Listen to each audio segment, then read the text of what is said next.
Hello hello hello hello, क्या हाल चाल। एकदम बढ़िया। तो बच्चों, स्वागत है आपके अपने YouTube चैनल राहुल शांति फिजिक्स में।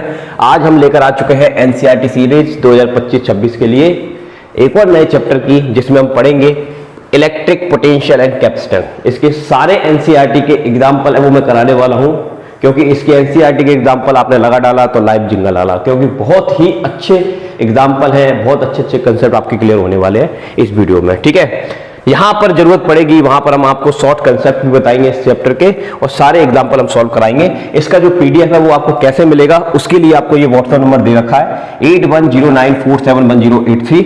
इस पर आप मेरे को कांटेक्ट कर देना, हाय राहुल सर लिख देना और चैप्टर का नाम बता देना, मैं आपको उसका पीडीएफ प्रोवाइड करा दूंगा। ठीक है। अच्छा, ये हमारा चैनल है राहुल शांति फिजिक्स के नाम से, यहां से आप फिजिक्स की स्टडी कर रहे हैं। तो यहां पर मैंने आप लोगों के लिए प्लेलिस्ट बनाई है। देखिए, यहां पर ये वाली जो प्लेलिस्ट है इसको मैं ओपन करता हूं, तो यहां पर ये वाली जो प्लेलिस्ट है इसमें आपके वन शॉट चल रहे हैं। अभी तक हमने 3 या 4 वन शॉट हमने बना लिए, मुझे लगता है 3 ही बनाए अभी। इलेक्ट्रिक चार्ज एंड फील्ड आपके फर्स्ट चैप्टर का वन शॉट आ चुका है। अगर अभी तक आपने नहीं देखा है तो इस वीडियो को जरूर देखिएगा।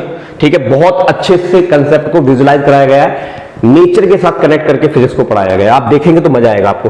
साथ ही कूलाम लॉ के बढ़िया न्यूमेरिकल कराए गए हैं यहाँ पर। और अगर आप इलेक्ट्रोस्टैटिक पोटेंशियल एंड कैपेसिटेंस का न्यूमेरिकल करने आए हैं तो बेटा आपसे मैं फिर से कहूंगा, इस चीज को पढ़ने से पहले आप ये जरूर पढ़ लेना, इलेक्ट्रोस्टैटिक पोटेंशियल एंड कैपेसिटेंस का मास्टर द कंसेप्ट। इसमें भाई साहब इतना जोरदार फील कराया गया है कंसेप्ट को। अब मैं बोलूंगा नहीं, आप देखना जाके इस टॉपिक को, वन शॉट है ये सेकंड चैप्टर का, आप इसको पढ़ लेना एक बार तो आपको सारी चीज अच्छे समझ में आ जाएगी। नेक्स्ट हमारा आ चुका है करंट इलेक्ट्रिसिटी का वन शॉट। ठीक है, तो 3 वन शॉट आ चुके हैं, मतलब 3 चैप्टर आपके कंप्लीट हो गए हैं। जल्द ही नया वन शॉट भी आएगा negative effect of electric current को लेकर, तो वो भी मैं आपके सामने लेकर आऊंगा। ठीक है, थोड़ा बैक में जाते हैं। एक पीडीएफ मैंने ये बनाई है, सॉरी पीडीएफ नहीं, प्लेलिस्ट बनाई है एनसीईआरटी सीरीज की, जिसमें अभी तक हमने फर्स्ट चैप्टर के एनसीईआरटी एग्जाम्पल करा दिए हैं, फर्स्ट चैप्टर की एक्सरसाइज करा दी है। अब ये वाला जो है वो भी मैं यहाँ पर इंक्लूड कर दूंगा, तो सेकंड चैप्टर भी आपको यहाँ पर दिखने लगेगा। तो चलिए, तो ये तो हो गई इंफॉर्मेशन। अब कार्यक्रम स्टार्ट करते हैं, एनसीईआरटी की तरफ चलते हैं जिसके लिए हम आए हैं। तो आइए बात करते हैं। सबसे पहले स्क्रीन पर आपके सामने पहला क्वेश्चन उपस्थित है एनसीईआरटी का सेकंड चैप्टर का 2.1 का। क्वेश्चन क्या कह रहा है, ध्यान सुनिएगा। देखिए, क्वेश्चन ये लिखा है, calculate the potential at a point. एक पॉइंट है, सपोज दैट ये पॉइंट है हमारे पास P, यहां पर हमको पोटेंशियल निकालना है। Okay, calculate the potential at point P due to charge. एक चार्ज रखा हुआ है यहाँ पे, यहां पर सोर्स चार्ज रखा हुआ है, कुछ नहीं दिया तो प्लस साइन मान लेंगे। वो उसकी वैल्यू दे रखी है 4 × 10 टू द पावर कितनी दे रखी है बेटा, -7 कूलम। और इससे कितनी दूरी पर लोकेटेड है ये सोर्स चार्ज से, सोर्स चार्ज से ये जो पॉइंट है वो 9 सेंटीमीटर की दूरी पर लोकेटेड है। तो यहां पर हमको पोटेंशियल निकालना है। बिल्कुल हलवा क्वेश्चन है, क्योंकि स्टार्टिंग में एनसीईआरटी आपको फॉर्मूला रिवाइज करवाती है ताकि आपको फॉर्मूला याद हो जाए, फिर चीजें आपको आसान लगे। तो चलिए, ये फॉर्मूला बेस्ड क्वेश्चन है, तो पहले इसका आंसर निकालते हैं। तो देखिए, कौन सा फॉर्मूला लगाएंगे, फॉर्मूला होता है V = 1/4πε0 Q/R। ये आपका फॉर्मूला होता है। चलिए, अब इसमें आपको वैल्यू पुट करनी है। इसका पूरा मान होता है 9 × 10 टू पावर 9, इसमें कोई बड़ी बात नहीं है। चार्ज की वैल्यू आपको दे रखी है, कूलम में दे रखी है, बहुत अच्छी बात है। 4 × 10 टू पावर -7 आपको दे रखी है बेटा अच्छे से। और अपॉन में R होता है, तो 9 सेंटीमीटर, सेंटीमीटर को आप मीटर में कन्वर्ट करेंगे तो ये आ जाएगा। ठीक है, ओके, बहुत अच्छी बात है। इससे आप इसको कैंसिल करेंगे तो 10 टू द पावर कितना आ जाएगा, -5 आ जाएगा। कोई दिक्कत वाली बात नहीं है बेटा। 9 से ये 9 कैंसिल हो जाएगा। ठीक है, अच्छा, और कोई कैंसिलेशन वगैरह हमको यहाँ पर दिख नहीं रहे हैं। तो देखिए, ये 4 आ गया आपका, और यहाँ पर 9 है और ये 5 है, तो 10 टू पावर कितना आ जाएगा, 4 वोल्ट। तो this is our answer. First question का आंसर आ चुका है। तो बिल्कुल फॉर्मूला बेस्ड क्वेश्चन था, इसका आंसर हमने निकाला। एक बार हम इसके सॉल्यूशन में चेक करेंगे इसका आंसर करेक्ट है कि नहीं, तो आंसर बिल्कुल करेक्ट है। 4 × 10 टू पावर 4 वोल्ट आपका आंसर आ चुका है।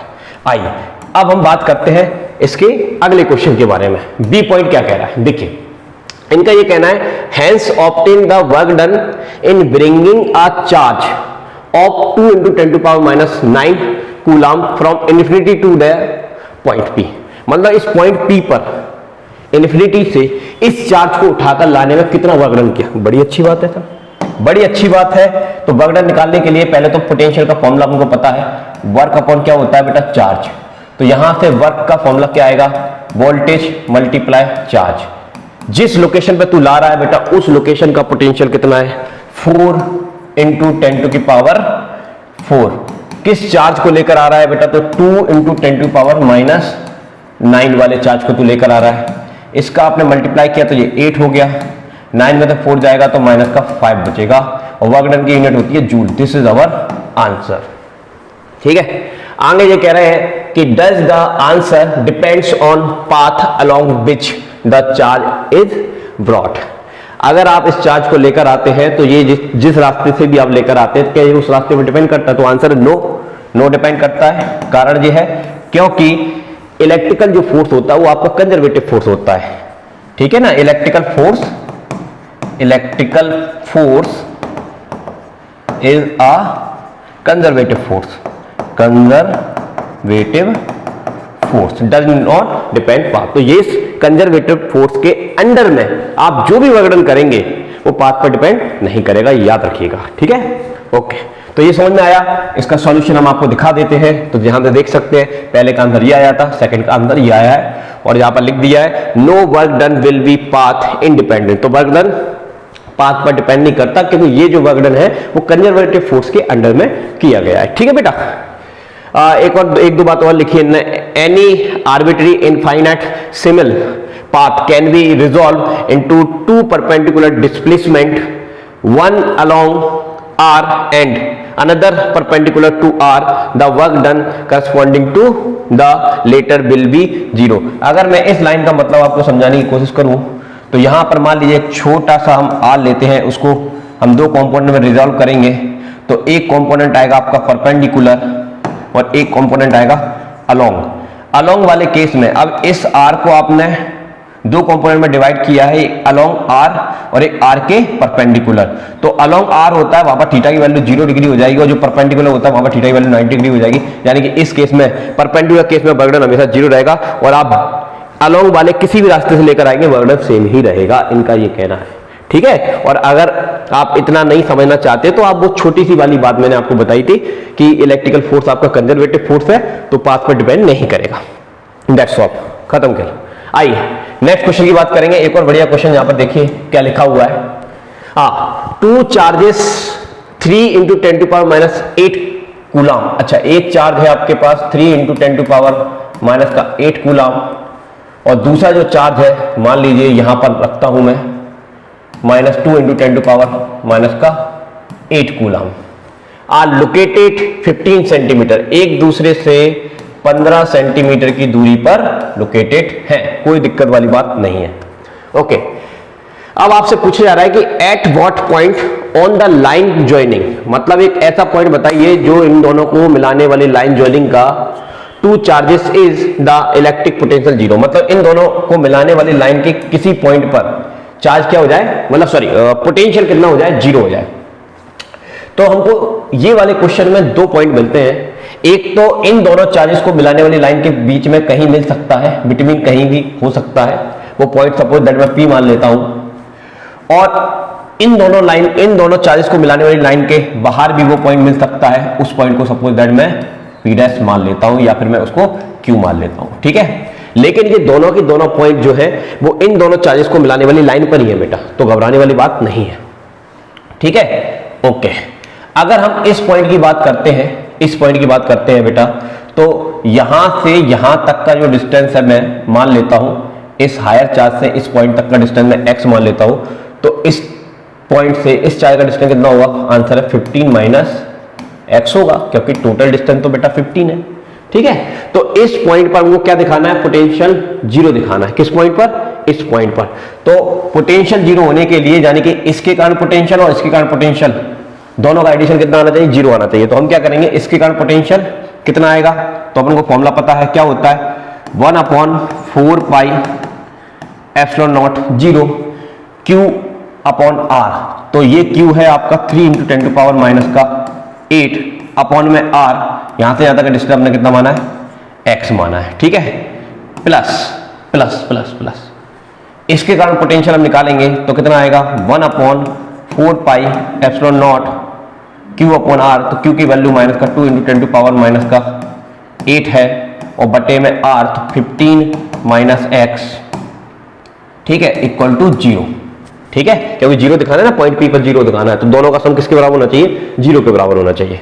अब आप देख पा रहे होंगे कि यहां से जो कॉमन आ रहा है वो आ रहा है 1/4 पाई एप्सिलॉन नॉट कॉमन आ रहा है, और साथ में ये 10 to power minus 8 10 to power minus 8 भी कॉमन आ रहा है, दिख रहा होगा आपको।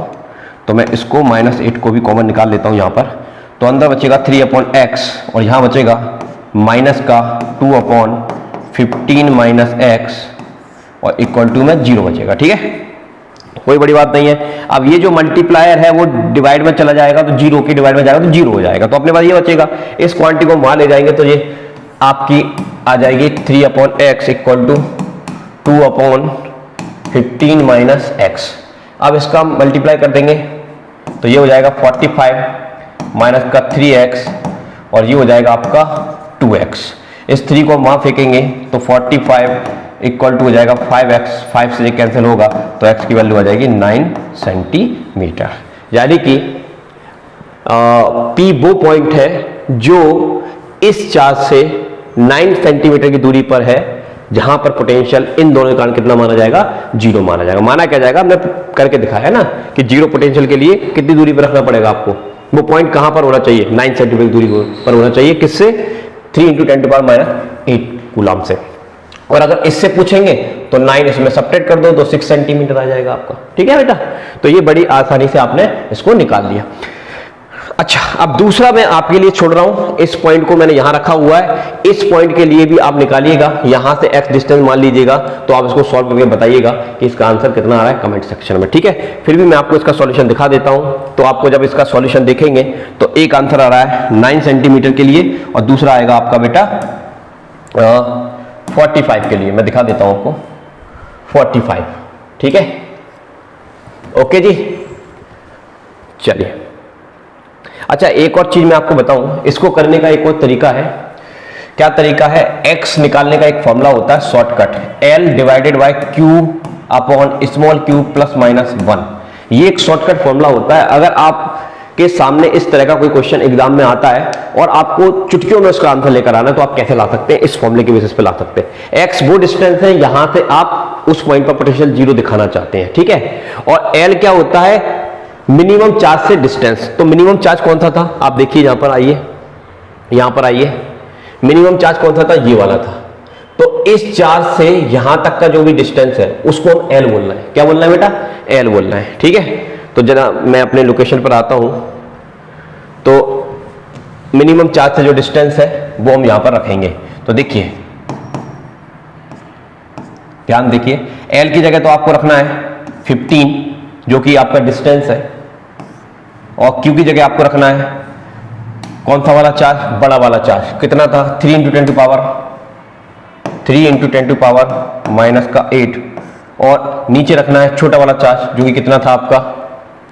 2 × 10⁻⁸। ठीक है, और प्लस माइनस में जो हमारा छोटा वाला चार्ज से हम जब लेते हैं तो प्लस साइन लेते हैं, यहां पर 1 आ जाएगा तो ये कैंसिल हो जाएगा, ये कैंसिल हो जाएगा, तो 2 एलसीएम होकर ऊपर जाएगा, 15 × 2 एलसीएम होकर ऊपर जाएगा, नीचे कितना बचेगा? 2, ये एलसीएम लेंगे तब 5 बचेगा, 5 से ये कटेगा, कितनी बार में चला जाएगा? 3 बार में चला जाएगा, 3 गुना कितना होता है? 6 सेंटीमीटर। तो 6 सेंटीमीटर आपका आंसर आ रहा है। अब जरा यहां पर एक बात समझना, 6 सेंटीमीटर जो आपका आंसर आ रहा है वो इस छोटे चार्ज से आ रहा है, यानी कि इससे 6 सेंटीमीटर की दूरी पर अगर आप इसको रख दोगे, 6 सेंटीमीटर की दूरी पर आप रख दोगे, तो यहां पर पोटेंशियल कितना हो जाएगा? 0। तो क्या हमारा गलत आ रहा है? सर गलत नहीं आ रहा है, क्योंकि आपको पता है टोटल लेंथ कितनी थी? 15, और 15 में से 6 घटा देगा तो कितना बचेगा? 9 सेंटीमीटर। सही है, तो जब हम इस चार्ज से देखते हैं तो वो डिस्टेंस 6 सेंटीमीटर है, और जब हम इस चार्ज से देखते हैं तो वो डिस्टेंस कितनी है? 9 सेंटीमीटर। क्लियर है बेटा? चल, और इसी तरह से हम उसका उल्टा भी कर सकते हैं, उल्टा वाला भी कर सकते हैं। कौन सा वाला? हम ले ले बाहर पॉइंट ले ले। कहां ले ले पॉइंट बेटा? बाहर पॉइंट ले ले। तो अगर आप बाहर पॉइंट लेंगे ना तो आपको क्या करना पड़ेगा? कितना चेंज आएगा जरा मैं करके चेक करता हूं उसको। देखिए, फॉर्मूला यही लगेगा, x L वही अपना 15 सेंटीमीटर है, दोनों चार्जेस के बीच की डिस्टेंस है। Q कितना है? बड़े वाला चार्ज की वैल्यू 3, और 10 टू पावर -8 तो कैंसिल हो जाएगा छोटे वाले चार्ज की वैल्यू, और यहाँ पर प्लस की जगह क्या आ जाएगा माइनस। जब बाहर जाते हैं देखो ये इनसाइड है तो प्लस साइन लेना है और आउटसाइड है तो माइनस साइन लेना है। तो आप इसको जरा सॉल्व करेंगे तो 15 × 2 आएगा और नीचे ये 1 बचेगा, क्यों? तो 15 दूनी 30 सेंटीमीटर। यानी कि आपके इस चार्ज से, कौन से वाले चार्ज से मैं बताता हूं आपको, ये वाले चार्ज से 30 सेंटीमीटर की दूरी पर आपका पोटेंशियल क्या हो जाएगा, Q पॉइंट पर 0 हो जाएगा। लेकिन अगर हम इस चार्ज से देखेंगे तो यहां से यहां तक का डिस्टेंस कितना था, मैं आपको बताता हूं। यहां से यहां तक का डिस्टेंस कितना था बेटा, 15 सेंटीमीटर था। तो 15 प्लस आप 30 कर देंगे तो यस 45 सेंटीमीटर आ जाएगा। कितना आ जाएगा, 45 सेंटीमीटर। तो वो शॉर्टकट है। यहां पर एल याद रखना, दोनों चार्जेस के बीच की दूरी है, ठीक है। तो एल याद रखना, इस फॉर्मूले में एल क्या है, दोनों चार्जेस के बीच की दूरी है। कैपिटल क्यू क्या है, बड़े वाले चार्ज की वैल्यू, और स्मॉल क्यू क्या है, छोटे वाले चार्ज की वैल्यू, ठीक है। चलिए, तो इस शॉर्टकट से भी आप उसका आंसर ला सकते हैं। एनीवे मैंने आपको बता भी दिया दोनों तरीके से। आइए नेक्स्ट क्वेश्चन की तरफ बढ़ते हैं। एक शानदार क्वेश्चन आपके सामने आया, वो क्वेश्चन है 2.3। एक बढ़िया क्वेश्चन है। अब देखिए इस क्वेश्चन को कैसे करेंगे। तो बेटा अगर आपने मेरा वन शॉट देखा है तो वहां पर मैंने बहुत अच्छे से चीजों को समझाया हुआ है, तो तुम्हें ज्यादा दिमाग नहीं लगाना है। पहला पॉइंट क्या कह रहा है, सुनना क्या बोल रहे हैं, give the sign of the potential difference. आपको साइन बताना है किसका, BP minus BQ, BB minus BA, इसका साइन बताना है। इस डायग्राम को देखिए आप जरा, किसको देखिए, इस डायग्राम को। इस डायग्राम में देखिए यहां पर पॉजिटिव चार्ज है और यहां पर नेगेटिव चार्ज है, ठीक है। एक पॉइंट P है और एक पॉइंट Q है। यहां पर एक पॉइंट A है और यहां पर एक पॉइंट B है, ठीक है। अब ध्यान सुनना, मैं कुछ बता रहा हूं। एक बार याद रखना, इलेक्ट्रिक फील्ड की डायरेक्शन में जाने पर हमेशा पोटेंशियल डिक्रीज होता है। इलेक्ट्रिक फील्ड की डायरेक्शन में हमेशा पोटेंशियल क्या होता है, डिक्रीज होता है। ये शॉर्ट कंसेप्ट याद रखना। क्यों होता है, अगर आप उसका रीजन जानना चाहते हो तो मैं आपको बता भी देता हूं। एक लाइन का रीजन है, potential is proportionate to R। अरे भाई एक चार्ज से अगर तुम दूरी बढ़ाते चले जाओगे, इलेक्ट्रिक फील्ड पॉजिटिव से नेगेटिव होता है, सही बात है। तो अगर आप दूरी बढ़ाओगे तो जाहिर सी बात है पोटेंशियल तो घटेगा। तो हम इलेक्ट्रिक फील्ड की डायरेक्शन में जाएंगे तो पोटेंशियल डिक्रीज होता है, इलेक्ट्रिक फील्ड अपोजिट डायरेक्शन में जाते हैं तो पोटेंशियल क्या होता है बेटा, इंक्रीज होता है, ठीक है। चलिए, तो यहां पर दिख रहा है हमको, क्या दिख रहा है बेटा, यहां पर हमको दिख रहा है कि इलेक्ट्रिक फील्ड की डायरेक्शन में जाने में पोटेंशियल डिक्रीज होता है। तो जाने कि बीपी पर पोटेंशियल हाई होगा, बीक्यू पर पोटेंशियल कैसा होगा, लो होगा। इतनी बात समझ में आई, ठीक है। अब आपका ये जो सॉल्यूशन है, अगर मैं यहां पर लिखने की बात करूं तो बीपी माइनस बीक्यू की बात करेंगे तो अब हमारे डायग्राम में बीपी बड़ा है, बीक्यू छोटा है, तो जाहिर सी बात है बड़े नंबर में तो छोटा नंबर घटाएगा तो साइन तो पॉजिटिव आएगा, यानी कि तेरा आंसर हो जाएगा पॉजिटिव, यानी कि पॉजिटिव साइन आ जाएगा, ठीक है। ये वाला जो साइन आएगा इनका वो पॉजिटिव आएगा। ओके, आफ्टर कैलकुलेशन जरा इसको चेक करते हैं। अब इसको जरा आप चेक करेंगे तो ध्यान से देखना, ये पॉइंट ए है, ये पॉइंट बी है। इलेक्ट्रिक फील्ड की डायरेक्शन में जाने पर पोटेंशियल क्या होता है, घटता है। तो जाने कि यहां पर पोटेंशियल VA होगा और यहां पर पोटेंशियल कितना होगा, VB होगा। लेकिन बेटा ये नेगेटिव चार्ज है, कैसा चार्ज है, नेगेटिव चार्ज है। तो नेगेटिव चार्ज है तो इसका मतलब मान सकते हैं कि यहां का पोटेंशियल -5 है तो यहां का पोटेंशियल कितना है, -15 है। यहां का पोटेंशियल -5 है तो यहां का कितना है, -15 है। अब तुम सोच के बताओ कौन सा पोटेंशियल बड़ा है, -15 या -5? यस, -15 छोटा है, -5 बड़ा है, ठीक है।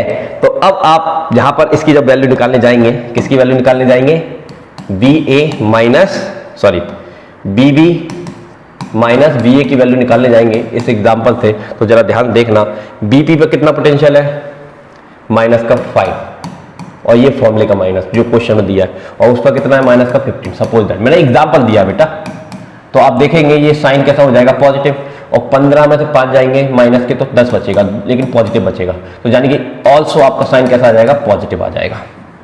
तो इस केस में भी साइन कैसा आ जाएगा, पॉजिटिव। और याद रखना, इलेक्ट्रिक फील्ड की डायरेक्शन में जाने में पोटेंशियल घटता है, तो देखो -15 है और यहाँ पर -5 है, जो कि घटा हुआ बता रहा है, ठीक है। चलिए समझ पाए होंगे इस बात को। आइए अगले क्वेश्चन की बात करते हैं, इसमें क्या कह रहे हैं। अगले क्वेश्चन की बात करते हैं, क्या कह रहे हैं, देखिए क्या लिखा है, give the sign of the potential energy difference. आपको पोटेंशियल एनर्जी का साइन बताना है, पोटेंशियल एनर्जी के डिफरेंस का साइन बताना है of a small negative charge between the Q and P। अब देखिए इस क्वेश्चन को मैं जरा समझाने की कोशिश करता हूं, दूसरे पॉइंट की बात कर रहे हैं। यहां पर एक प्लस क्यू चार्ज है, ओके। यहां पर आपके 2 पॉइंट है, एक पॉइंट P है और एक पॉइंट Q है, ठीक है, ये भी ठीक है, ओके जी। यहां पर आपके पास एक नेगेटिव चार्ज है जिसको आप कहां से लेकर आ रहे हो? सर Q से P लेकर आ रहा हूं। तो इनकी पोटेंशियल एनर्जी का डिफरेंस बताइए। तो आप एक बात याद रखना कि जब चार्ज होता है तो इलेक्ट्रिक फील्ड होता है, इलेक्ट्रिक फील्ड में पोटेंशियल होता है तो पोटेंशियल एनर्जी भी होती है। तो इसकी अगर मैं पोटेंशियल एनर्जी मानूंगा तो BP होगी, इसकी अगर मैं पोटेंशियल एनर्जी मानूंगा तो मैं कितनी होगी? BQ होगी। अब यहां पर एक बात जरा ध्यान सुनना बेटा राजा, ध्यान सुनना, मैं आपको बताना चाहता हूं पोटेंशियल डिफरेंस का फॉर्मूला क्या होता है, या आपको ये पता होगा कि पोटेंशियल का फॉर्मूला होता है वर्क अपॉन चार्ज, होता है कि नहीं होता? यहां से हम वर्क का फॉर्मूला निकालेंगे तो Q मल्टीप्लाई कितना आएगा? वोल्टेज आएगा, और जो वर्क होता है उसी को हम क्या कहते हैं? उस लोकेशन की पोटेंशियल एनर्जी कहते हैं। तो पोटेंशियल एनर्जी का फॉर्मूला भी क्या होता है?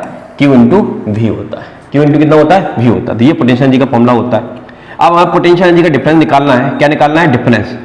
तो फाइनल माइनस क्या होता है? इनिशियल। तो यहां पर Q एक लोकेशन का पोटेंशियल माइनस दूसरी लोकेशन का पोटेंशियल, तो ये फॉर्मूला होता है। तो अब हम इसका यूज करेंगे वहां पर कैलकुलेशन के लिए। ध्यान सुनना, इधर आइए, इधर आइए। तो हमें निकालना है UP माइनस QB, ठीक है। हम किस चार्ज को लेकर आ रहे हैं? माइनस Q चार्ज को लेकर आ रहे हैं। कहां से ला रहा है? Q से P ला रहे हैं। तो Q लोकेशन का पोटेंशियल माइनस P लोकेशन का पोटेंशियल। अब आपको अभी बताया था P लोकेशन का पोटेंशियल जो है वो कैसा है? बड़ा है। तो ये वाली वैल्यू बड़ी है और ये वाली वैल्यू छोटी है, तो बड़े में से छोटा घटाएगा तो माइनस का आएगा, और ये माइनस ऑलरेडी है तो ये साइन आपको क्या देगा? प्लस देगा। बोलो समझ में आया कि नहीं आया? फिर से सुना आराम से। P लोकेशन पे पोटेंशियल कैसा है? बड़ा, और यहां पर साइन कैसा है? माइनस। और Q लोकेशन पे पोटेंशियल कैसा है? छोटा। तो बड़े में से छोटा घटाओगे तो जाहिर सी बात है जो वैल्यू आएगी वो माइनस की आएगी, और जहां पर माइनस Q चार्ज को ला रहा है तो उसके माइनस की वजह से ये प्लस का हो जाएगा। यानी कि Q से P आने पर जो पोटेंशियल एनर्जी का डिफरेंस आएगा उसका साइन कैसा आएगा? पॉजिटिव आएगा। बोलो मजा आया कि नहीं? आइए आगे बात करते हैं। अच्छा पहले तो ये मैंने इसको हटाता हूं, इसको हटाता हूं। इधर आइए, कहां गया भाई? इधर आइए, ये वाला पेज है, इसको अपन यहां लेते हैं। अगले सवाल की बात करते हैं, अगले सवाल की बात करते हैं बेटा। इधर देखिए, अब इसमें अगली चीज क्या पूछी जा रही है बताइए? अगली चीज पूछी जा रही है A एंड B। अच्छा, A एंड B की बात पूछी जा रही है, यानी कि अब आपको पोटेंशियल एनर्जी बतानी है A एंड B के लिए, A के लिए और B के लिए बतानी है। लेके जा रहे हैं A से B। कहां से ला रहे हैं बेटा? A से B ला रहे हैं, right? A and B, okay. तो चलिए बात करते हैं, A एंड B की बात करेंगे। तो यहां पर किस चार्ज को ला रहे हैं अपन? माइनस Q को ही ला रहे हैं, ओके। तो potential A minus potential B। अब आप देखिए माइनस Q, यहां पर बताओ कौन सा पोटेंशियल बड़ा था? अभी मैंने आपको बताया था, यहां पर BP बड़ा है किससे? BA से। तो चलिए यहां पर रखते हैं, सॉल्व करके देखते हैं क्या आता है। तो देखो BA बड़ा है, ओके, BA बड़ा है और BB छोटा है। तो ये आपका जो साइन आएगा, जैसे मान लो ये वाला एग्जांपल ले लेता हूं, ये वाली वैल्यू है आपकी माइनस का B लोकेशन की वैल्यू है। पहले तो किसकी वैल्यू देखनी है मुझे? A लोकेशन की। तो A लोकेशन की वैल्यू मान लो माइनस का 15 और B लोकेशन की वैल्यू कितनी है? माइनस का 5, तो ये प्लस का 5 हो जाएगा, राइट? अब आप इसको सॉल्व करेंगे तो ये वाली जो वैल्यू आएगी वो माइनस का 10 आएगी, और ये माइनस को क्या कर देगा? प्लस कर देगा। तो साइन कैसा आ जाएगा? पॉजिटिव हो जाएगा। आराम से सुनिए, ध्यान सुनिए, ये थोड़ा कंसेप्चुअल क्वेश्चन है, अच्छा क्वेश्चन है। देख, हम 2 पॉइंट की बात कर रहे हैं, A पॉइंट की बात कर रहे हैं और B पॉइंट की बात कर रहे हैं। इस डायग्राम में A और B दिखाया गया है, सही बात है कि नहीं? ठीक है। तो इस डायग्राम में अभी मैंने आपको बताया था कि इलेक्ट्रिक फील्ड की डायरेक्शन में जाने में पोटेंशियल घटता है, लेकिन नेगेटिव चार्ज है तो नेगेटिव पोटेंशियल होगा। तो यहाँ का पोटेंशियल माइनस 15 है, यहाँ का पोटेंशियल कितना है? माइनस का 5 है। तो बड़ा कौन होता है बता? माइनस का 5 बड़ा होता है, ये छोटा होता है। तो BP पे पोटेंशियल ज्यादा है, BA पे कम है। अब यहाँ पर हम A से कहाँ ला रहे हैं? उसको B ला रहे हैं, A से B ला रहे हैं। तो A लोकेशन का पोटेंशियल माइनस B लोकेशन का पोटेंशियल, लेकर किसको आ रहे हैं? चार्ज को ला रहे हैं। तो पोटेंशियल एनर्जी का डिफरेंस निकालना है अपन को बेटा। तो बस अब आपको पता है, एग्जाम्पल के तौर पर मैंने आपको एग्जाम्पल दिया कि यहाँ का पोटेंशियल है माइनस का 15 और यहाँ का पोटेंशियल है माइनस का 5, वहाँ पर रखेंगे, सॉल्व करेंगे तो ये साइन माइनस का आएगा, मल्टीप्लाई माइनस से होगा तो पॉजिटिव साइन तो आ ही जाएगा बेटा। ठीक है, ठीक है। कोई दिक्कत है तो एक बार वीडियो रिवाइंड करके देखना, आ जाएगा, डरना मत। आइए आगे बात करते हैं, चलिए अब इस पॉइंट की बात करते हैं, नेक्स्ट चीजों के बारे में बात करते हैं। इसमें अगले पॉइंट में क्या कहा जा रहा है हमसे। ओके, देखिए अगले क्वेश्चन की बात करते हैं। हमने फर्स्ट और सेकंड सॉल्व कर लिया, अब आते हैं हम थर्ड क्वेश्चन की वजह। अब इसमें क्या लिखा हुआ है, give the sign of the work done by the field in moving a small positive charge Q2P। अच्छा, बढ़िया बात है। अब थोड़ा ध्यान से समझना बेटा, अच्छे से समझना, मैं बहुत ब्रीफली इसको समझाऊंगा ताकि आपके आने वाले क्वेश्चन बहुत अच्छे से क्लियर हो पाए। देखो ये हमारे पास एक पॉजिटिव चार्ज है, मान लो, ठीक है। यहां से एक लोकेशन है P और एक लोकेशन है Q, सही बात है। चलो अब मान ले तू यहां पर किसी पॉजिटिव चार्ज को रख दे, यहां पर किसी पॉजिटिव चार्ज को रख दे बेटा, तो ये चार्ज इस चार्ज पर एक फोर्स लगाएगा, दिस इज इलेक्ट्रिकल फोर्स, वो इधर की तरफ लगेगा। बोलो या सुन लो, सही बात है सर, इधर की तरफ लगेगा, राइट साइड में। अच्छा, तो ये इलेक्ट्रिकल फोर्स है क्योंकि ये चार्ज लगा रहा है। अगर मान लीजिए अगर इस चार्ज को मैं छोड़ दूंगा तो ये इलेक्ट्रिकल फोर्स के कारण इस डायरेक्शन में चला जाएगा, कोई दिक्कत वाली बात नहीं है। अगर मैं इसको, अब सवाल में जो कह रहे हैं वो हमसे ये कह रहे हैं कि इसको उठाकर Q से हम कहाँ लाए, P लेकर आए। तो जाहिर सी बात है इस रिपल्सन के अगेंस्ट इस चार्ज को लाने के लिए, इस रिपल्सन फोर्स के अगेंस्ट इस चार्ज को लाने के लिए मुझे वर्क डन करना पड़ेगा। तो वर्क डन कैसा हो सकता है, ठीक है, सुनना ध्यान से। तो अगर मैं इस चार्ज को इधर लेकर आऊंगा तो ये जैसे यहां रखूंगा तो ये चार्ज इस चार्ज पर फोर्स लगाएगा, तो ये भागेगा, मैंने पकड़ लिया। अब मैं इधर की तरफ फोर्स लगा रहा हूं, दिस इज एक्सटर्नल फोर्स। कौन सा फोर्स है, एक्सटर्नल एजेंसी का फोर्स है, यानी कि मेरा फोर्स है। तो मेरा फोर्स इधर काम कर रहा है और मैं इसका डिस्प्लेसमेंट भी इधर ही कर रहा हूं, मान लीजिए dr, इसका डिस्प्लेसमेंट भी मैं इधर ही कर रहा हूं। तो फोर्स इधर है, डिस्प्लेसमेंट इधर है, तो वर्क डन आपका आएगा पॉजिटिव। तो एक्सटर्नल एजेंसी के कारण जो आपका वर्क डन बनेगा वो कैसा बनेगा, पॉजिटिव बनेगा। कोई दोहराए वाली बात नहीं है, क्योंकि जिस डायरेक्शन में फोर्स है उसी डायरेक्शन में डिस्प्लेसमेंट है। लेकिन ये वाला फोर्स अगर हम इलेक्ट्रिकल फोर्स को कंसीडर करते हैं तो इलेक्ट्रिकल फोर्स कहां लग रहा है, इधर की तरफ, और एक्सटर्नल एजेंसी इसको लेकर कहां जा रही है, इधर की तरफ। तो डिस्प्लेसमेंट इधर हो रहा है और इलेक्ट्रिकल फोर्स इधर लग रहा है, तो आपका एंगल आएगा 180 डिग्री। और आपको पता है 180 डिग्री पर वर्क डन का जो फॉर्मूला होता है Fs cos थीटा 180 आएगा, और 180 में वर्क डन कैसा होता है, नेगेटिव। यानी कि इलेक्ट्रिकल फोर्स के कारण जो वर्क डन आएगा वो कैसा आएगा, नेगेटिव आएगा। तो अब हमसे क्या पूछा है उसका आंसर हम यहां पर देंगे। आइए, यहां पर हमसे क्या पूछा है, थर्ड पॉइंट में, give the sign of the work done by the field in moving a small positive charge को Q से P ला रहे हैं। तो Q से P तक ला रहे हैं और हमें किसके अंडर बताना है, फील्ड के अंदर बताना है। तो फील्ड के अंदर कैसा वर्क डन दिख रहा है, नेगेटिव, तो नेगेटिव आपका क्या हो जाएगा, आंसर हो जाएगा। ठीक है बेटा, समझ में आ गई बात अच्छे से। चलो, ये किस पॉइंट का आंसर बताया, सी पॉइंट का बताया। आइए अब हम बात करते हैं डी पॉइंट के बारे में। किसके बारे में बात करते हैं, डी पॉइंट में। अब डी पॉइंट में क्या है, आपका नेगेटिव चार्ज है। देखो यहां पर नेगेटिव चार्ज है, कोई दिक्कत वाली बात नहीं है। अब नेगेटिव चार्ज है, यहां पर एक पॉइंट था आपका ए और बेटा एक पॉइंट था आपका बी। अब जब ये नेगेटिव चार्ज है, यहां पर हम किस चार्ज को लेकर आ रहे हैं, तो सवाल हमसे कह रहा है कि बेटा हम यहां पर नेगेटिव चार्ज को लेकर आ रहे हैं, बी से ए लेकर आ रहे हैं। यानी कि आपके सामने नेगेटिव चार्ज है, उसको बी से ए लेकर आ रहे हैं। मैं क्या कह रहा था आपसे कि जब हम इस चार्ज को यहां से यहां लेकर आएंगे, बेटा ध्यान समझिए, नेगेटिव से मतलब बी पॉइंट से ए की तरफ लाएंगे, तो वर्क डन कैसा होगा, वर्क डन का साइन कैसा होगा। सुन जरा ध्यान से, अच्छे से सुनना, फिर से वही वाली बात हो रही है। ये नेगेटिव चार्ज इस नेगेटिव चार्ज पर क्या लगाएगा, फोर्स लगाएगा इधर की तरफ। ये कौन सा फोर्स है, इलेक्ट्रिकल फोर्स है। ओके, इलेक्ट्रिकल फोर्स के कारण ये इधर की तरफ जाना चाहता है, राइट साइड में। अब मैंने इसको पकड़ लिया, तो ये नेगेटिव है, ये नेगेटिव है, तो फोर्स ऑफ रिपल्सन, तो एक्सटर्नल एजेंसी जब यहां पर फोर्स लगाएगी इधर की तरफ, तो ये मेरा एक्सटर्नल फोर्स हो गया बेटा। कौन सा फोर्स हो गया, एक्सटर्नल। तो एक्सटर्नल फोर्स के कारण मैं इसको बी से ए लाऊंगा, तो ये डिस्प्लेसमेंट होगा। जिस डायरेक्शन में फोर्स है उसी डायरेक्शन में लेकर आ रहा हूं, तो वर्क डन कैसा मिलेगा, पॉजिटिव।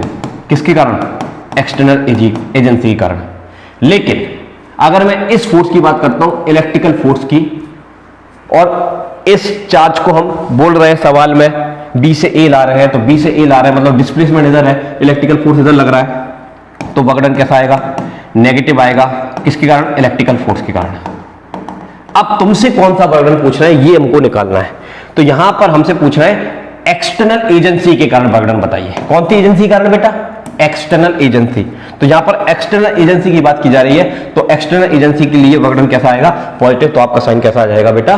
पॉजिटिव आ जाएगा। बढ़िया, समझ में आई बात? ठीक है, डरना मत। आइए, बढ़िया क्वेश्चन है, हाईली कंसेप्चुअल क्वेश्चन है, ध्यान समझना। लास्ट पॉइंट की बात करते हैं। लास्ट पॉइंट में लिखा है does the kinetic energy of a small negative charge increases or decreases in going from B to A. इनका ये कहना है कि जब हम इसको बी से ए लाते हैं तो काइनेटिक एनर्जी के क्या हाल है। तो सुनना, ये नेगेटिव चार्ज है, नेगेटिव चार्ज को ला रहे हैं, तो ये नेगेटिव चार्ज बी पॉइंट पर रखेंगे तो यहां पर फोर्स लगेगा, मान लो फोर्स बी, एफ बी, और यहां पर फोर्स लगेगा एफ ए। तो तुम सोच कर बताओ, ये वाला पॉइंट इसके नजदीक है तो ज्यादा फोर्स लगेगा, ये वाला पॉइंट दूर है तो कम फोर्स लगेगा। कौन बड़ा है? सर दिख रहा है हमको एफ ए बड़ा है किससे? एफ बी से। सही बात है कि नहीं? बोलो, सही बात है कि नहीं? तो अगर ये फोर्स बड़ा है, ये फोर्स छोटा है, तो जब मैं इसको यहां पर लेकर आऊंगा तो जाहिर सी बात है कि स्टार्टिंग में इसकी काइनेटिक एनर्जी ज्यादा थी बी लोकेशन पर, लेकिन धीरे धीरे इसकी काइनेटिक एनर्जी क्या होती जाएगी? डिक्रीज होती जाएगी। तो आंसर ये होगा कि बी से ए की तरफ आने पर काइनेटिक एनर्जी डिक्रीज हो जाएगी, क्योंकि फोर्स इंक्रीज हो रहा है। फोर्स इंक्रीज हो रहा है इसलिए काइनेटिक एनर्जी क्या हो जाएगी? डिक्रीज हो जाएगी। ठीक है, ओके। तो ये आपका पूरा कंप्लीट क्वेश्चन, और इसका अगर हम सॉल्यूशन देखेंगे तो ये यहां पर लिखा हुआ है, आप अपनी बुक में भी देख सकते हैं, तो अच्छे से पढ़ लेना। ठीक है, तो यहां पर लिखा हुआ है due to force of repulsion on the negative charge velocity decreases and hence the kinetic energy decreases in going from B to A. तो बी से ए तक लाएंगे तो फोर्स की वजह से उसकी काइनेटिक एनर्जी क्या हो जाएगी? डिक्रीज हो जाएगी। ठीक है, चलो समझ में आया होगा। आइए एक और बढ़िया क्वेश्चन की बात करते हैं, 2.4 की बात करते हैं। देखिए इस क्वेश्चन को कैसे सॉल्व करेंगे, ध्यान सुनना। यहां पर लिखा हुआ है 4 charges are arranged at the corners of a square A B C and D. ठीक है, स्क्वायर साइड दी रखी है बेटा डी, स्क्वायर साइड दे रखी है डी डी डी। ओके, कोई दिक्कत वाली बात नहीं है, ये डायग्राम बना हुआ है। अब इनसे क्या कह रहे हैं हमसे कि पॉइंट ए में कह रहे हैं कि find the work required to put together this arrangement, मतलब इस अरेंजमेंट को बनाने के लिए कितना विकर्ण किया, ये आपको निकालना है। तो चलो पहले इस पर चर्चा कर लेते हैं, इसकी बारे में क्या कहा जा रहा है। आइए, तो तुम्हें यहां पर एक चीज ध्यान रखनी पड़ेगी। जैसे मान लीजिए आपको ये पता होता है कि इन्फिनिटी पर पोटेंशियल कितना होता है? 0 होता है, क्योंकि इन्फिनिटी पर इलेक्ट्रिक फील्ड नहीं है तो पोटेंशियल भी नहीं है, तो वहां पर चार्ज रखोगे तो कोई विकर्ण नहीं करेगा। तो अब मान लो किसी चार्ज को इन्फिनिटी से तुम उठाकर लेकर आते हो और कहीं पर भी लाके रख देते हो, तो ये चार्ज अपना इलेक्ट्रिक फील्ड बनाएगा, जिसकी वजह से कहीं पर भी हम पोटेंशियल चेक करेंगे तो वो पोटेंशियल हमको मिलेगा। अब मान लीजिए कि आप इन्फिनिटी से एक चार्ज को उठाकर लेकर आ रहे हैं, लेकिन जिस जगह लेकर आ रहे हैं वहां पर पहले से कोई चार्ज अवेलेबल ही नहीं है, तो आपको किसी अदर चार्ज के अगेंस्ट कोई विकर्ण नहीं करना पड़ेगा। तो इसका मतलब ये हुआ कि इसमें जो पहला वाला जो चार्ज है, कौन सा वाला चार्ज है? प्लस क्यू चार्ज है, जो कि कहां पर रखा है? एट ए पर रखा है, तो इसके लिए विकर्ण आएगा 0, क्योंकि जब मैं इसको इन्फिनिटी से उठाकर यहां पर पुट करूंगा तो वहां पर कोई चार्ज पहले से अवेलेबल है ही नहीं बेटा, तो कोई विकर्ण ही नहीं करना पड़ेगा। फोर्स ऑफ रिपल्सन लगेगा तब तो तू उसके अगेंस्ट लेकर आएगा ना, तब विकर्ण माना जाएगा, तभी पोटेंशियल बनेगा। अब वहां पर कोई चार्ज ही नहीं है तो काय का पोटेंशियल?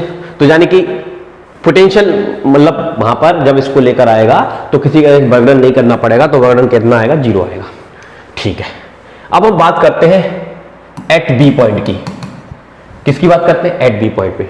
अब हम इन्फिनिटी से कौन से चार्ज को लेकर आ रहे हैं? माइनस क्यू को लेकर आ रहे हैं। लेकिन अब एक बात याद रखना कि वहां पर उस स्पेस में जहां लेकर आ रहा है वहां पर ऑलरेडी एक चार्ज अवेलेबल है, तो जाहिर सी बात है अब इस चार्ज को उसके अट्रैक्शन फोर्स के अगेंस्ट हमें कुछ ना कुछ विकर्ण करना पड़ेगा। तो यहां पर जो हम विकर्ण निकालेंगे, विकर्ण का फॉर्मूला क्या होता है? यस, आपको पता है पोटेंशियल का फॉर्मूला वर्क अपॉन चार्ज होता है, तो विकर्ण का आ जाएगा चार्ज मल्टीप्लाई वोल्टेज। क्लियर है? अब यहां पर देखना हम किस चार्ज को ला रहे हैं? माइनस क्यू चार्ज को ला रहे हैं। किस लोकेशन का विकर्ण निकाल रहा हूं? बी लोकेशन का। ध्यान सुनना, बी लोकेशन का विकर्ण निकाल रहा हूं, ठीक है? और किस चार्ज को ला रहा हूं? Minus Q. तो यहां पर पोटेंशियल किसका होगा? बी का। अब पोटेंशियल का फॉर्मूला क्या होता है तो तुम्हें पता होगा, पोटेंशियल का फॉर्मूला होता है 1/4πε0 Q/R। तो 1/4πε0 को तो लिखता हूं मैं Q K, और चार्ज कौन सा है -Q, सॉरी एक चीज सुन लेना, हम -Q को लेकर आ रहे हैं, कितना बर्डन करेंगे B पॉइंट पर लाने के लिए, तो वो बर्डन मैं निकाल रहा हूं। तो जाने कि इसका मतलब ये हुआ कि इसके कारण भी इस पर पोटेंशियल जनरेट होगा। इसके कारण कितना पोटेंशियल जनरेट होगा, तो आंसर है KQ/D। ठीक है, अरे भाई ये चार्ज है +Q, इससे D दूरी पर पॉइंट B है, यहां पर तू -Q चार्ज को लेकर आ रहा है, तो कितना वर्डन करेगा, तो आंसर है, वर्डन का फॉर्मूला होता है चार्ज मल्टीप्लाई वोल्टेज। तो B लोकेशन का वोल्टेज कितना होगा, तो B लोकेशन का वोल्टेज इस चार्ज की वजह से होगा KQ/R, मतलब D। ठीक है, थोड़ा समझने का प्रयास करिए, शॉर्टकट में लिख रहा हूं, यह आएगा। तो अपन इसको सॉल्व करेंगे तो कितना आएगा बेटा, तो सॉल्व करेंगे तो ये आ जाएगा -KQ²/D। तो ये हमने वर्कडन निकाला B लोकेशन का, क्लियर है, ठीक है, ओके। क्योंकि ये चार्ज अवेलेबल था तो इस चार्ज को लाने के लिए इसके अगेंस्ट हमको वर्कडन इतना करना पड़ा। अब हम बात करते हैं एट C की। अब C की जब हम बात करेंगे तो जहां पर पहले से ही इस दुनिया में ये चार्ज भी आ गया, ये चार्ज भी आ गया, तो जब इसको लेकर आओगे तो इसके अगेंस्ट भी वर्कडन करना पड़ेगा, इसके अगेंस्ट भी हमको करना पड़ेगा। तो जाने कि ये लोकेशन पर ये भी अपना पोटेंशियल बनाएगा, इस लोकेशन पर ये भी अपना पोटेंशियल बनाएगा, तो दोनों का सम आएगा। तो चलिए निकालेंगे कैसे, वर्कडन कहां निकाल रहा है, C पॉइंट पर निकाल रहा है, लेकिन अब किसको ला रहा है, +Q चार्ज को ला रहे हैं, तो C लोकेशन का पोटेंशियल हम लिखेंगे, कैसे लिखेंगे आइए बताते हैं, दोनों के कारण लिखेंगे। तो देखो C लोकेशन का पोटेंशियल कैसे लिखेंगे, ये +Q चार्ज को तो बाहर रखो। अब देखिए इसके कारण -Q चार्ज के कारण यहां पोटेंशियल कैसा आएगा, नेगेटिव आएगा, तो कितना आएगा, माइनस का KQ/ डिस्टेंस D प्लस ये +Q चार्ज के कारण यहां पर पोटेंशियल कितना आएगा, पॉजिटिव आएगा, तो कितना आएगा KQ/D। तो ये जो डिस्टेंस है वो कितना होगा, देखो ये D है, ये D है, पाइथागोरस थ्योरम से निकालोगे तो D√में कितना आ जाएगा 2, तो ये आएगा अपना D√2। ठीक है, इसको हम सॉल्व करते हैं। तो थोड़ा सा मैं इसको आगे लेकर चलता हूं, यहां पर लेकर आता हूं, ध्यान देखिए, यहां पर आ गए ना, ठीक है, आइए देखिए, चलिए देखिए इसको यहां पर सबसे पहले तो हम Q का मल्टीप्लाई कर देते हैं। तो जब हम Q का मल्टीप्लाई करेंगे तो हमको मिलेगा माइनस का KQ²/D, बहुत बढ़िया बात है, और यहां मिलेगा प्लस का KQ²/√2D। ठीक है, अब इसमें से हम कॉमन निकाल लेते हैं, क्या कॉमन निकाल सकते हैं, -KQ²/D कॉमन निकालेंगे, तो यहां पर तो बचेगा बेटा प्लस का 1 और यहां पर बचेगा माइनस का 1/√2। क्लियर है, तो ये C लोकेशन का पोटेंशियल आ गया, कोई बड़ी बात नहीं है। चलो बहुत बढ़िया, समझ में आया सर हमको। अब देखिए अब हम एक और बच गया भाई, कौन सा बच गया, ये वाला बच गया, D पॉइंट पर भी लाना है, किसको ला रहा है, -Q चार्ज को लेकर आ रहे हैं। तो जब हम D पॉइंट पर इसको लेकर आएंगे तो हमको किस किस के अगेंस्ट वर्क करना पड़ेगा बेटा, इसके अगेंस्ट भी करना पड़ेगा, इसके अगेंस्ट भी करना पड़ेगा और इसके अगेंस्ट भी करना पड़ेगा, यानी कि इसके और इसके अगेंस्ट करना पड़ेगा। तो आइए करते हैं, किस लोकेशन की बात कर रहे हैं, D की। तो अब हम निकाल रहे हैं एट D पॉइंट की बात कर रहे हैं, तो वर्कडन D पॉइंट का निकाल रहे हैं, तो हमें किसको लेकर आ रहे हैं, पहले ये लिखिए -Q को। अब वर्कडन पोटेंशियल किसका देखेंगे, D लोकेशन का। तो अब किस किस के कारण उसको समझिए, -Q चार्ज को तो मैं यहां रखता हूं। अब D पर पोटेंशियल ये भी बनाएगा अपना, तो ये बनाएगा पॉजिटिव और ये भी बनाएगा पॉजिटिव, तो ये दोनों पॉजिटिव बनाएंगे। तो चलो पहले मैं इसके कारण लिखता हूं KQ/D, बढ़िया बात है, प्लस फिर मैं इसके कारण लिखता हूं KQ/D, और ये कैसा बनाएगा, नेगेटिव, तो क्या लिखूंगा -KQ/D√2। क्लियर है, चलो अब कोई दिक्कत वाली बात नहीं है, इसको हम साफ कर देते हैं थोड़ा सा। आइए अब समझते हैं, अब थोड़ा सा बेटा इसको सॉल्व करना है, तो सॉल्व करेंगे तो ध्यान देखना, इसको मल्टीप्लाई करेंगे तो माइनस का KQ क्यू स्क्वायर बटा डी आएगा। इसका यहाँ करेंगे तो माइनस का के क्यू स्क्वायर बटा डी आएगा। ये माइनस इस माइनस को प्लस बनाएगा तो के क्यू स्क्वायर बटा √2 डी आएगा। क्लियर है? तो ये आपका आ गया। अब थोड़ा सा मैं इसको सिंप्लीफाई और कर लेता हूँ, थोड़ा सा और सिंप्लीफाई हम करें तो इसमें से देखिए हम माइनस का के, अच्छा ये दोनों तो ऐड हो रहे हैं तो ये ऐड होकर तो ये हो जाएंगे माइनस का 2k क्यू स्क्वायर बटा डी और प्लस का ये आ जाएगा के क्यू स्क्वायर बटा डी अंडर रूट में 2। सही बात है। अब इनमें से क्या कॉमन निकल रहा है तो हम निकाल सकते हैं, क्या निकाल सकते हैं, माइनस का के क्यू स्क्वायर बटा डी कॉमन निकालेंगे तो यहां पर तो बचेगा प्लस का 2 और यहां पर बचेगा माइनस का 1/√2 बस। तो ये हमने डी लोकेशन का पोटेंशियल इतना आया, सी लोकेशन का पोटेंशियल इतना कहां गया, सी लोकेशन का पोटेंशियल कहां चला गया भाई, अच्छा ये मैं पीछे ले आया। अच्छा सुन लो, आराम से सुन लो। देखो ए लोकेशन का पोटेंशियल कितना है, 0 है। बी लोकेशन का पोटेंशियल इतना है, सी लोकेशन का पोटेंशियल इतना है और डी लोकेशन का पोटेंशियल इतना है। तो लास्ट में जाके आप इन सबको ऐड करेंगे तो ऐड करके आपका फाइनल आंसर आ जाएगा। तो आप ऐड कर लेना इसको, मैं आपको इसका सॉल्यूशन दिखा देता हूं। देखो ये सब पोटेंशियल निकाले हुए हैं और लास्ट में जाके जब हम ऐड करेंगे तो इसका फाइनल आंसर कितना आ जाता है, इतना आ जाता है। ठीक है, ओके जी। यहाँ पर 1/4π0 की जगह हमने के लिखा हुआ है तो आप उससे मत घबराइएगा। ठीक है, चलिए तो ये इसका आंसर आ जाएगा। क्लियर है, कोई बड़ी बात नहीं थी। अच्छा और क्या लिखा हुआ है आगे पढ़ लेते हैं। अब सवाल में आते हैं, ये सवाल था। अब बी पॉइंट की बात करते हैं। A charge Q0 is brought to the centre. अब एक Q0 चार्ज है जिसको सेंटर पर रखा जाता है E लोकेशन पर, इस स्क्वायर के। The 4 charges being held fixed. अब ये 4 चार्जेस फिक्स्ड है एट इट्स कॉर्नर।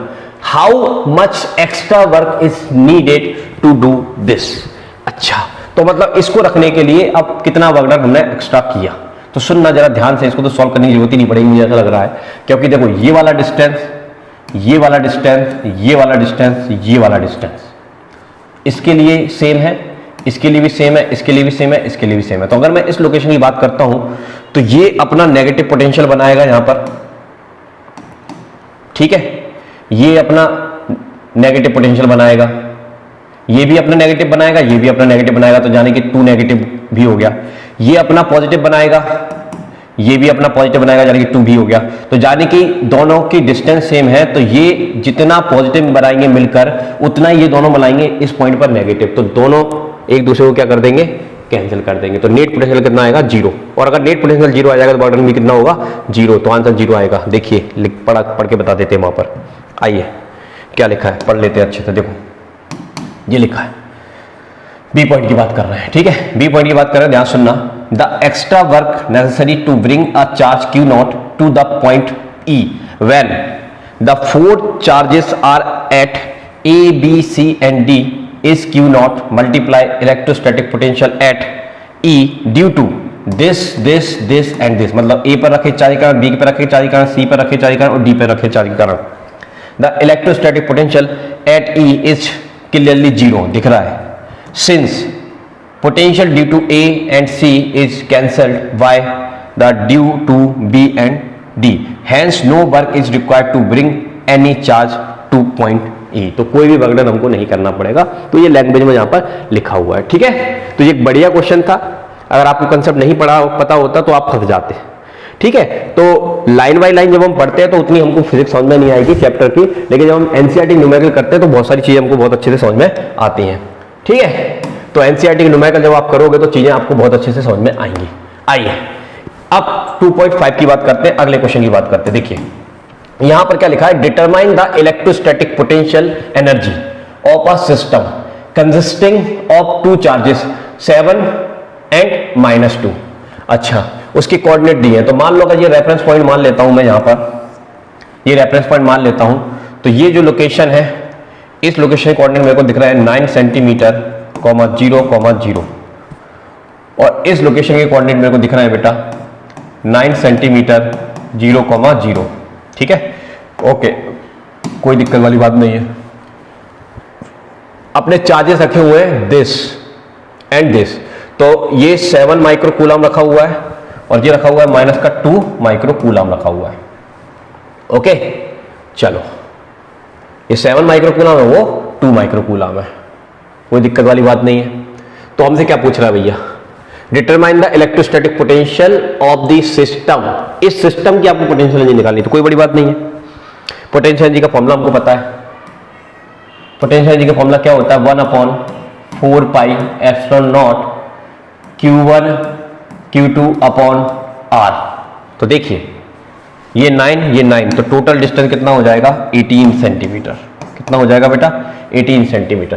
तो यहां पर आप क्या करेंगे, U बराबर इसकी वैल्यू होती है 9 × 10⁹, Q1 दे रखा है 7 × 10⁻⁻6 और ये Q2 दे रखा है -2 × 10⁻⁻6।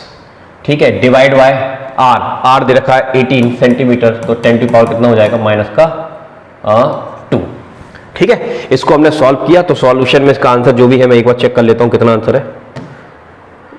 अरे भाई आजा, कितना आंसर आ रहा है, तो आंसर इसको जब आप सॉल्व करेंगे तो माइनस का 0.7 आएगा।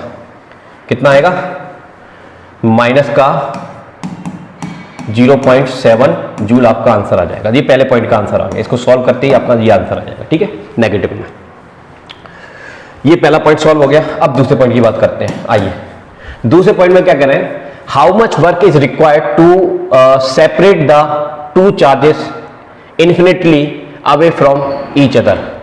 ठीक है, मतलब अगर हम इनको सेपरेटली कर देंगे तो कितना वर्क डन करना पड़ेगा। तो इन्फिनिट पर वर्क डन कितना होता है कि वहां पोटेंशियल तो जीरो होता है।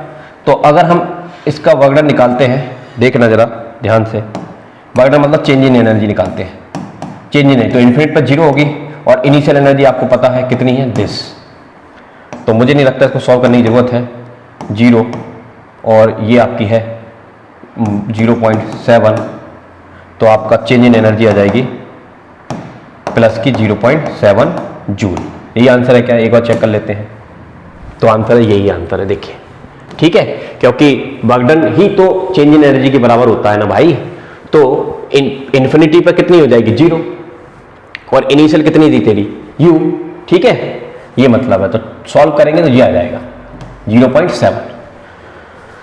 ठीक है भाई, ठीक है भाई, ये आपको समझ में आ गया ये वाला पॉइंट। चलिए अब हम बात करते हैं किसके बारे में, सी पॉइंट के बारे में बात करते हैं। अब सी पॉइंट थोड़ा सा इंटरेस्टिंग है, जरा ध्यान सुनना। इसको मैं अलग पेज पे करके दिखाऊंगा। इधर आइए एक सेकंड के लिए।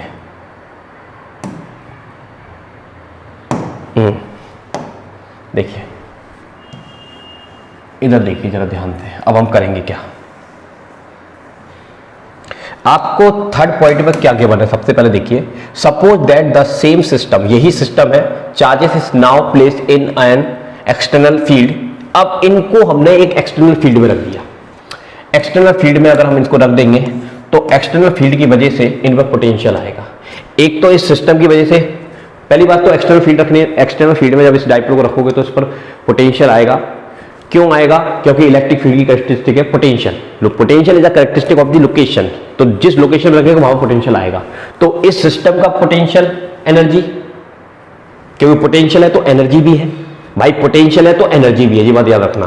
तो इस सिस्टम की एनर्जी होगी, इस चार्ज के पोटेंशियल की वजह से एनर्जी होगी, इस चार्ज के पोटेंशियल की वजह से एनर्जी होगी। तो सब एनर्जी को हम टोटल कर देंगे तो वो फाइनल एनर्जी आपकी आ जाएगी। तो यहां पर वही निकालना है कि suppose that the same system of charges is now placed in an external field this. तो सुनना ध्यान से, आपको एक्सटर्नल फील्ड दे रखा है A/r² और A की वैल्यू दे रखी है कितनी, 9 × 10⁵ न्यूटन पर कूलम, और ये बोल रहे हैं मीटर स्क्वायर, ऐसा कुछ दे रखा है ए की वैल्यू। ठीक है, अब जरा ध्यान सुनना, मैं क्या करूंगा, यहां पर इलेक्ट्रिक फील्ड देकर तेरे से क्या पूछ रहा है, इलेक्ट्रिक फील्ड देकर तेरे से एनर्जी पूछ रहा है। तो कैसे निकालेंगे, तो देखो सबसे पहले तो तुम एनर्जी निकालना चाह रहे हो इस सिस्टम की, यानी कि सिस्टम की एनर्जी निकालना चाह रहे हो। ठीक है, तो ये सिस्टम की एनर्जी किन किन वजह से होगी, इस सिस्टम की वजह से होगी, यानी कि वो इनिशियल बोल देता हूं मैं, प्लस दूसरा इस चार्ज की वजह से होगी, क्योंकि इस चार्ज पर ही इलेक्ट्रिक फील्ड का पोटेंशियल आएगा और पोटेंशियल की वजह से एनर्जी आएगी। तो अरे भाई एनर्जी का फॉर्मूला क्या होता है, बी इंटू क्यू, यही पोटेंशियल एनर्जी है भाई, ठीक है। हाँ, आप वन शॉट देखिए, चीजों को समझ में और अच्छा लगेगा, क्योंकि जब न्यूमेरिकल करते हैं, न्यूमेरिकल तभी करना चाहिए जब हमको पता हो चीजों के बारे में।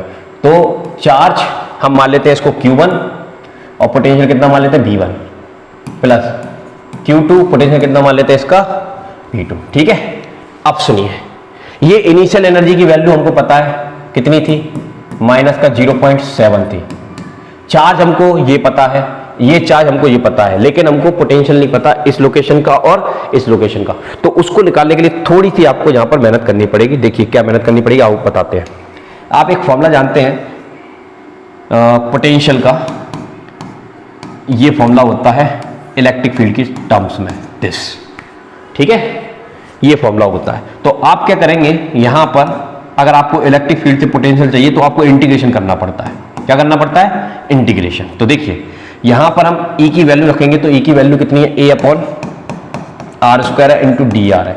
इसका हम इंटीग्रेशन करेंगे ध्यान से देखेंगे तो आप A कांस्टेंट बाहर आ जाएगा, अंदर बचेगा R, तो R की पावर ऊपर आएगी 2R हो जाएगा। इसको आप इंटीग्रेट करेंगे, इसको मैं यहां से हटाता हूं, इसको आप इंटीग्रेट करेंगे तो ये आपको मिलेगा V बराबर माइनस का A, और इसका इंटीग्रेशन करेंगे तो -1 अपॉन -1 आएगा। तो ये माइनस से ये माइनस कट जाएगा, तो और R नीचे जाएगा तो A अपॉन R आ जाएगा, ठीक है। तो ये तो आ गया पोटेंशियल। क्या आ गया, पोटेंशियल। अब आइए यहां पर, तो यहां पर Q1 और V1 की जगह रखेंगे A upon R1 plus Q2 और V2 की जगह रखेंगे A अपॉन R2, ठीक है। अब आपका ये क्वेश्चन बिल्कुल हो चुका है, हल हुआ, इसमें अब कुछ नहीं बचा। देखिए अब हम इसको सॉल्व करने जा रहे हैं। तो यहां पर मैं इसको जब सॉल्व करूंगा तो ध्यान देखना, देखिए माइनस 0.7 प्लस Q1 की वैल्यू कितनी है, 7 इंटू 10 टू की पावर माइनस का 6, और A आपको दे रखा है कितना, 9 इंटू 10 टू पावर 5, और R1 आपका है 9 सेंटीमीटर, सेंटीमीटर को मीटर में निकाल लेंगे, ये आएगा, बोलो, प्लस प्लस Q2 कितना है, माइनस का 2 इंटू 10 टू पावर माइनस का 6, और A की वैल्यू कितनी है, 9 इंटू 10 टू पावर 5, और अपॉन में R ये है 9 into 10 to power, yes yes yes, कितना, माइनस का 2, ठीक है। तो देखो अगर आप इसको सॉल्व करने जाओगे तो ये 9 से ये 9 कट जाएगा, ये 10 टू की पावर 2 से ये कैंसिल हो जाएगी आपकी, तो 10 टू पावर कितना बचेगा, माइनस का 4 बचेगा, और इसमें से जाएगा तो 10 बचेगा, मतलब 70 आएगा।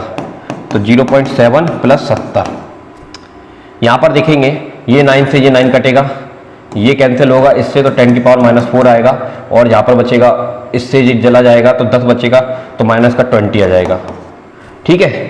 तो ये आपका आ जाएगा प्लस का 50, तो 0.7 प्लस का 50, और 50 में से इसको सब्ट्रैक्ट करोगे तो ये 49 पॉइंट कुछ आएगा, 3 आसपास कुछ, ठीक है। और ये हमने क्या निकाली है, एनर्जी निकाली है उस सिस्टम की, तो इतने जूल आपका आंसर आ जाएगा, ठीक है।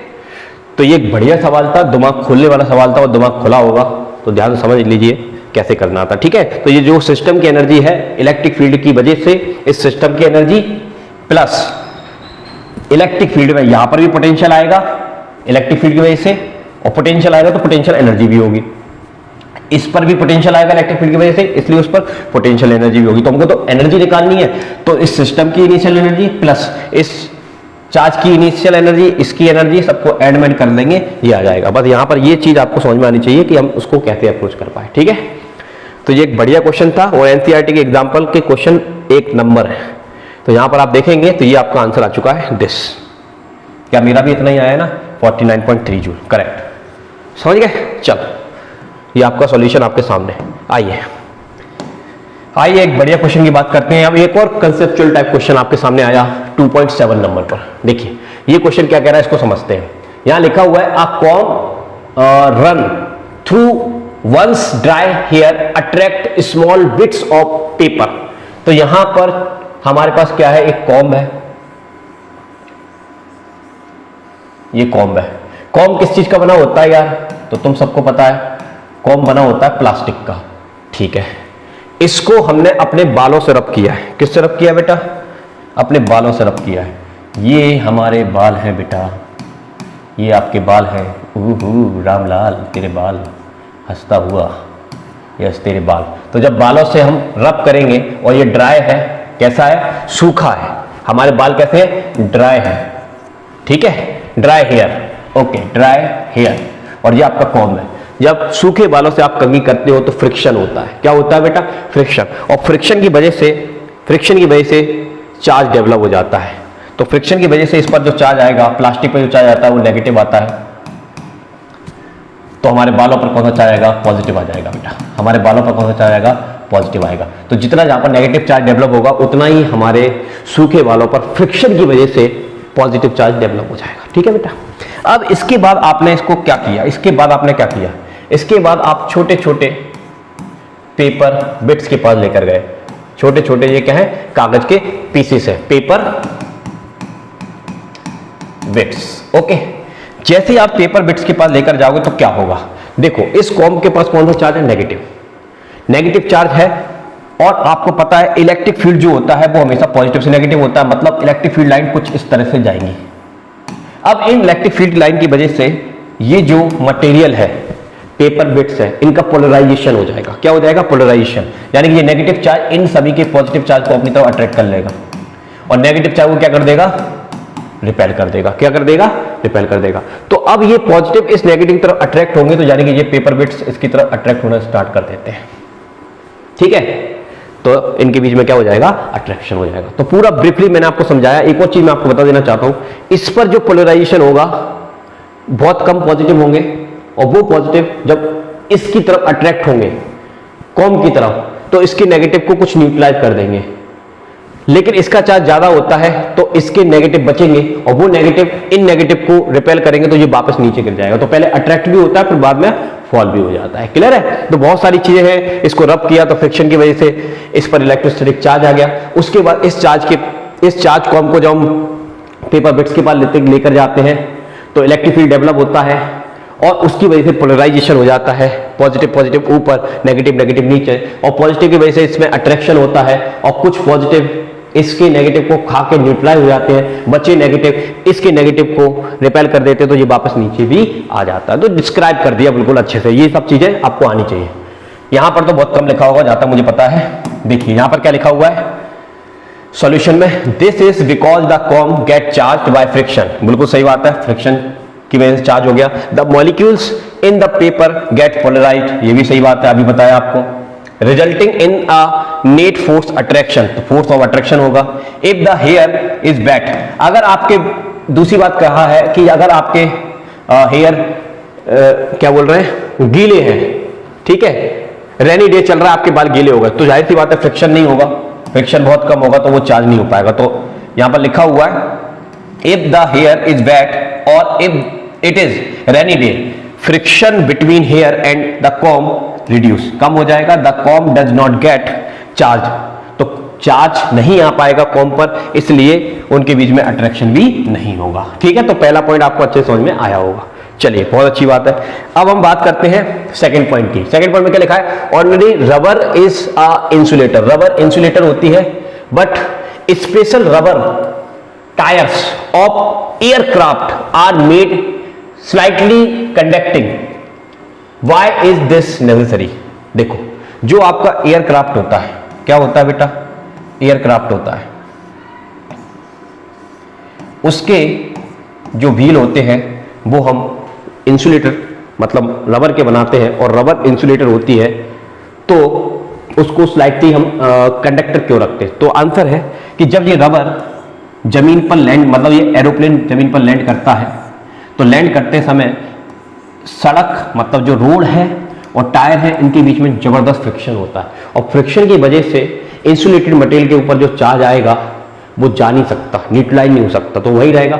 उसकी वजह से क्या होगा, यस इसमें आग लग सकती है, ठीक है। और उस आग से बचने के लिए हम क्या करते हैं, इसको कैसा बनाते हैं, कंडक्टिंग बताते हैं, ताकि जब ये चार्ज हो, एयर की वजह से भी ये हमारा जो ऊपर की बॉडी होती है वो चार्ज हो जाती है, और ये जब नीचे जब व्हील चलेंगे रनवे पर, तब भी ये चार्ज हो जाएंगे। तो चार्ज इस पर रहेगा तो शॉक लग सकता है, आग भी लग सकती है एयरक्राफ्ट में। तो उससे बचाने के लिए हम यहाँ पर इसको कैसा बनाते हैं, कंडक्टिंग बनाते हैं, ताकि जैसे टच करे तो सारा चार्ज कहाँ चला जाए, अर्थ में चला जाए और ये सेफली लैंड हो जाए। ठीक है, तो कोई बड़ी बात नहीं है, यही वाली बात यहाँ पर लिखी हुई है।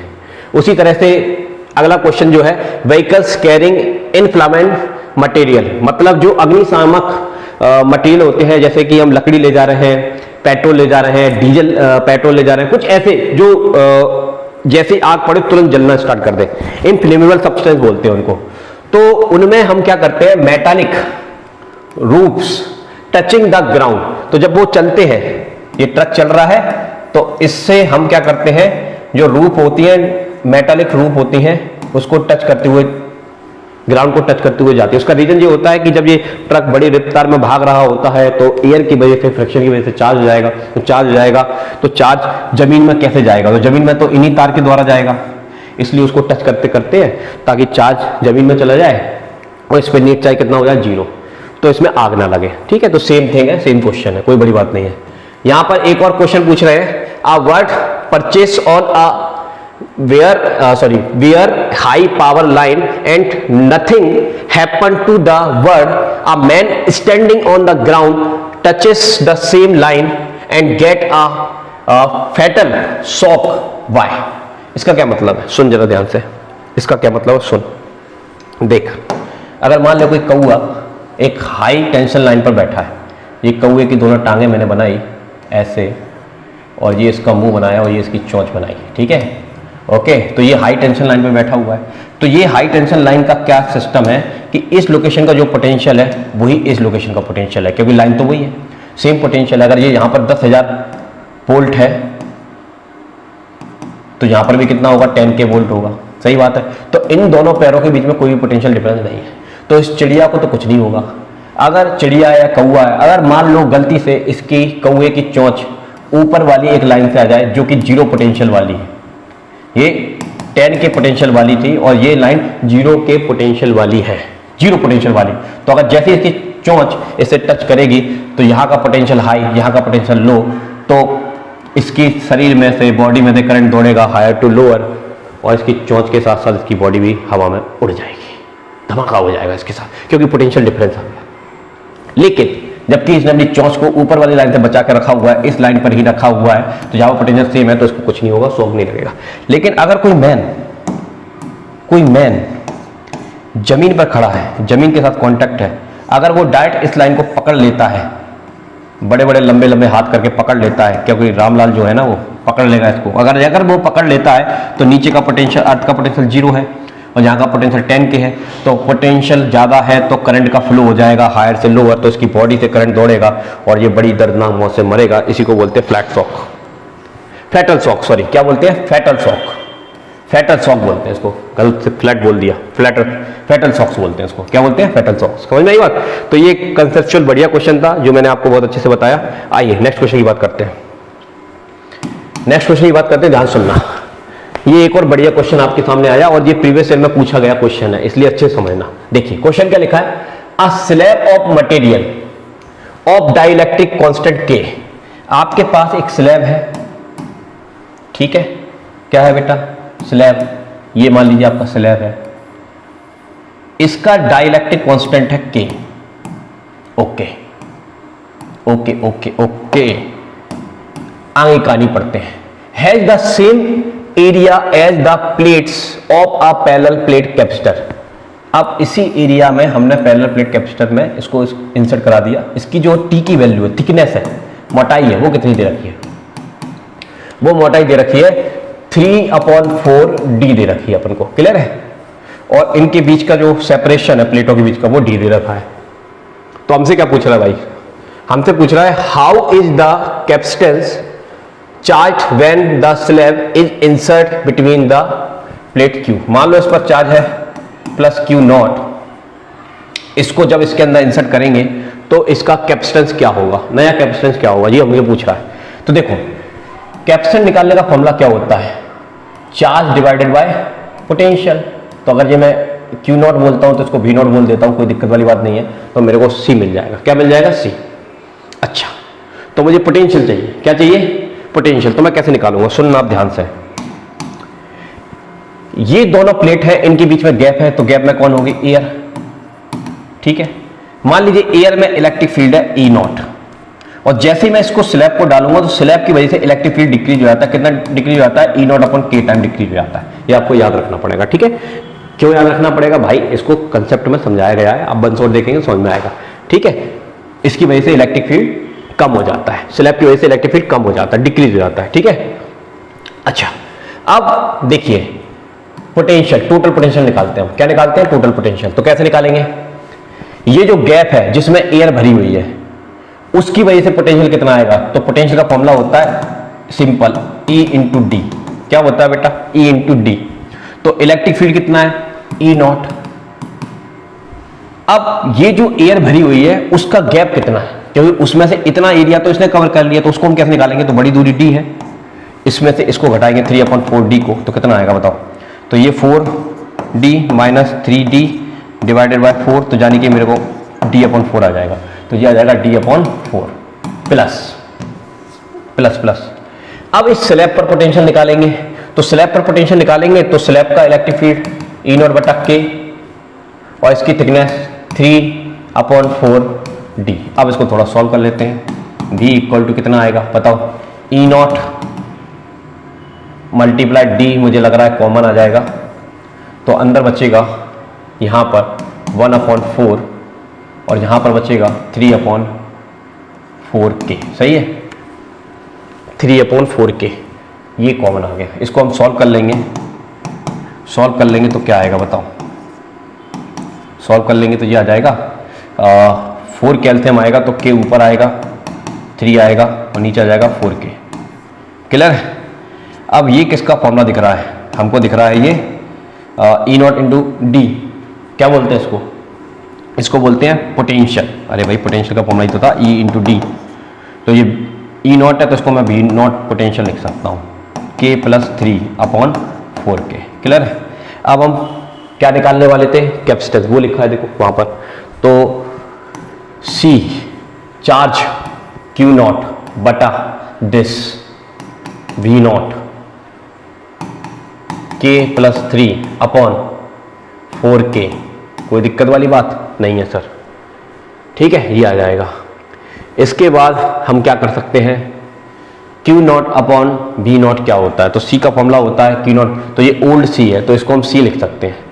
अगर मैं इसको न्यू C बोलता हूँ, जो हमको फाइनल निकालना है, तो C नॉट बोलता हूँ, तो इसको हम क्या बोल सकते हैं?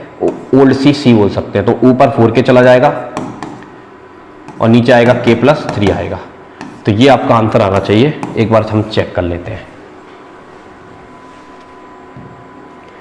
ठीक है, ये आ गया, देखो करेक्ट आंसर आ गया 4k C।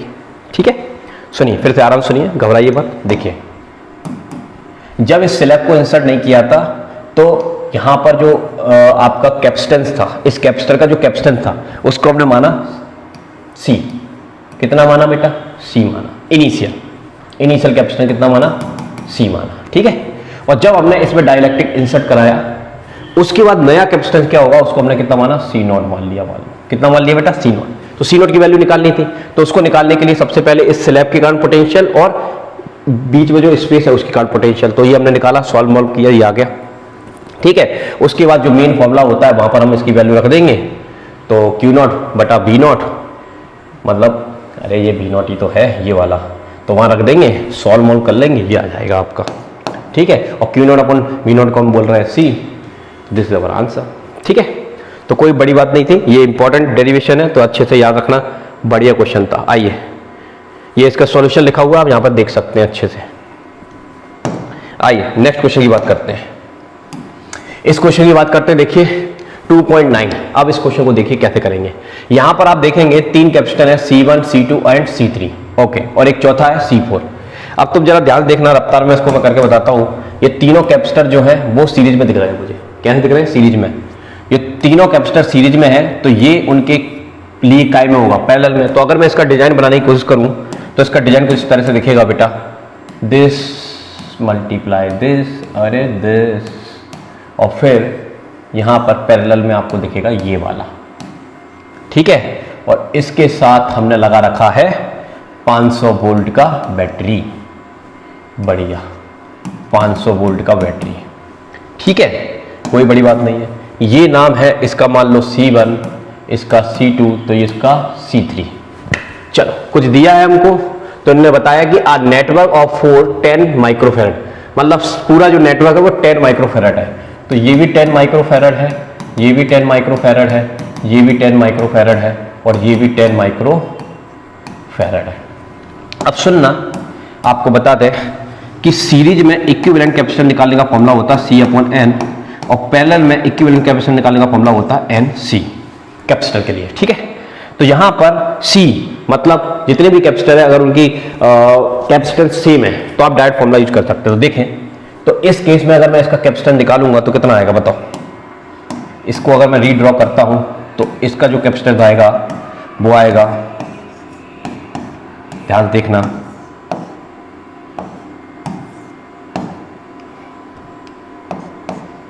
वो कितना आएगा, देखिए इन तीनों को ऐड किया, ये वाला फॉर्मूला लगाएंगे तो C की जगह तो आएगा 10, और कितने कैपेसिटेंस है 1 2 3, तो 3 का डिवाइड माइक्रोफेरेड, और रास्ते में कौन जुड़ा हुआ 10 माइक्रोफेरेड, क्लियर है। तो इन तीनों को जब हम सॉल्व करेंगे तो ये बनेगा, और अब ये जो है वो इस कैपेसिटर के लिए कायम है पैरेलल में। अगर इस लोकेशन का नाम इनके अकॉर्डिंग हम रखें A है, और इस लोकेशन का नाम इनके अकॉर्डिंग हम रखें D है, तो आप देख सकते हैं A और D के बीच में 2 कैपेसिटर हैं जो कि पैरेलल में है, कायम है पैरेलल में, क्योंकि इसकी और इसकी पहली प्लेट यहाँ से, इसकी और इसकी पहली प्लेट यहाँ पर, कोई बड़ी बात नहीं है, ठीक है। आ जाओ, आप सुनो, आगे बात करते हैं, यहाँ तक हम पहुँच गए। आइए इधर देखिए, अब इधर देखिए, अब इसकी कहानी को निपटाते हैं। अब हम इनको सॉल्व करेंगे, टेंशन मतलब ना सेव हो रहा है वो सब कुछ। तो अब इनको सॉल्व करेंगे, तो इनको सॉल्व करेंगे तो हमको क्या मिलेगा, हमको इनका इक्विवेलेंट मिलेगा, कितना मिलेगा, तो आंसर है ये दोनों सीरीज में है, तो सीरीज में क्या होता है 10 + 3 + 10, इसको हम सॉल्व करेंगे तो कितना आएगा, ये आ जाएगा, ऊपर जाएगा, एक सेकेंड, 30, मतलब 40 / 3 आना चाहिए। गलत कर रहा हूँ, सुनो फिर से करते हैं, 10 + 10/3, गलत कर रहा था मैं, ये मल्टी हो जाएगा 30, सही तो कर रहा था भाई, यस 40 / 3 आएगा, कितना आएगा 40 / 3, तो ये तो आ जाएगा 40 / 3 माइक्रोफेरेड, और इनके अक्रॉस लगा हुआ है आपका वोल्टेज, कितने वोल्ट का, 500 वोल्ट का, क्लियर है। तो सबसे पहले आपको इस तरह का जो सवाल आएगा तो आपको कुछ नहीं करना है, इसको समझना है सीरीज पैरेलल, और इसको छोटा करते जाना है। तो इसको रीड्रॉ करेंगे तो ऐसा बनेगा, इनको सॉल्व किया तो ये आया, फिर ये दोनों कायम है पैरेलल में है, पैरेलल में सॉल्व करेंगे तो ये आ जाएगा एक, तो ये इक्विवेलेंट आ गया आपका, क्या आ गया बेटा, इक्विवेलेंट कैपेसिटेंस आ गया। अब आप क्या कर सकते हैं, इस इक्विवेलेंट कैपेसिटेंस का यूज करके, मैं अगले पन्ने पर लेकर चलता हूं इसको, यहां पर आप क्या कर सकते हैं, इसको हटाता हूं मैं।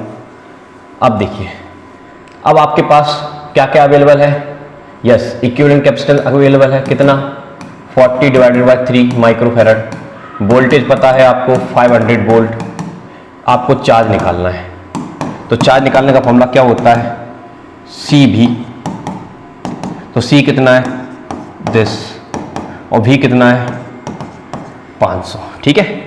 तो ये आपका इतना आ जाएगा चार्ज, ओके जी, ठीक है, ओके। तो ये 5 चौक 20 हो जाएगा, तो 20 × 1 2 3 10 टू पावर, मैं इसको लिख सकता हूँ 4 लिख सकता हूँ, 10 टू पावर कितना लिख सकता हूँ 4, और डिवाइड में कितना चल रहा है 3 चल रहा है, तो ये तो आ जाएगा माइक्रोकूलम आपका चार्ज आ जाएगा, क्या आ जाएगा बेटा, चार्ज आ जाएगा, ठीक है। अब हमसे क्या पूछा है जरा समझते हैं, पहले पॉइंट में क्या पूछा है, the equivalent capacitance of the network, तो इक्विवेलेंट कैपेसिटेंस पूछा, ये आपका आंसर आ चुका है, ठीक है। दूसरा क्या पूछ रहे हैं, the charge on each capacitor, अब हमें, ये तो हमने पूरे इक्विवेलेंट कैपेसिटर का चार्ज निकालना है, अब हमें हर एक कैपेसिटर पर चार्ज निकालना है, तो कैसे निकालेंगे, तो आप सुनना, अब हम उल्टा जाएंगे।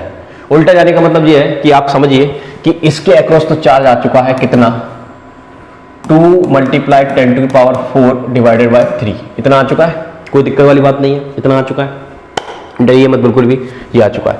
अब हम उल्टा जाएंगे, हम ये देखेंगे कि जब ये था तो इससे पहले क्या था, तो ये भाई साहब इक्विवेलेंट बनने से पहले पैरेलल में था, पैरेलल में, और पैरेलल में क्या चीज सेम होती है, वोल्टेज सेम होता है, क्या सेम होता है, वोल्टेज।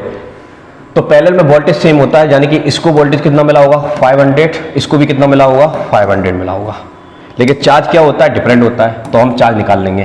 तो यहाँ का चार्ज हम निकालते हैं तो चार्ज कितना आएगा, वोल्टेज मल्टीप्लाई दिस, तो वोल्टेज मल्टीप्लाई दिस, तो ये जो चार्ज आएगा वो कितना आएगा 5 × 10⁻³ डिवाइडेड बाय 3 आ जाएगा।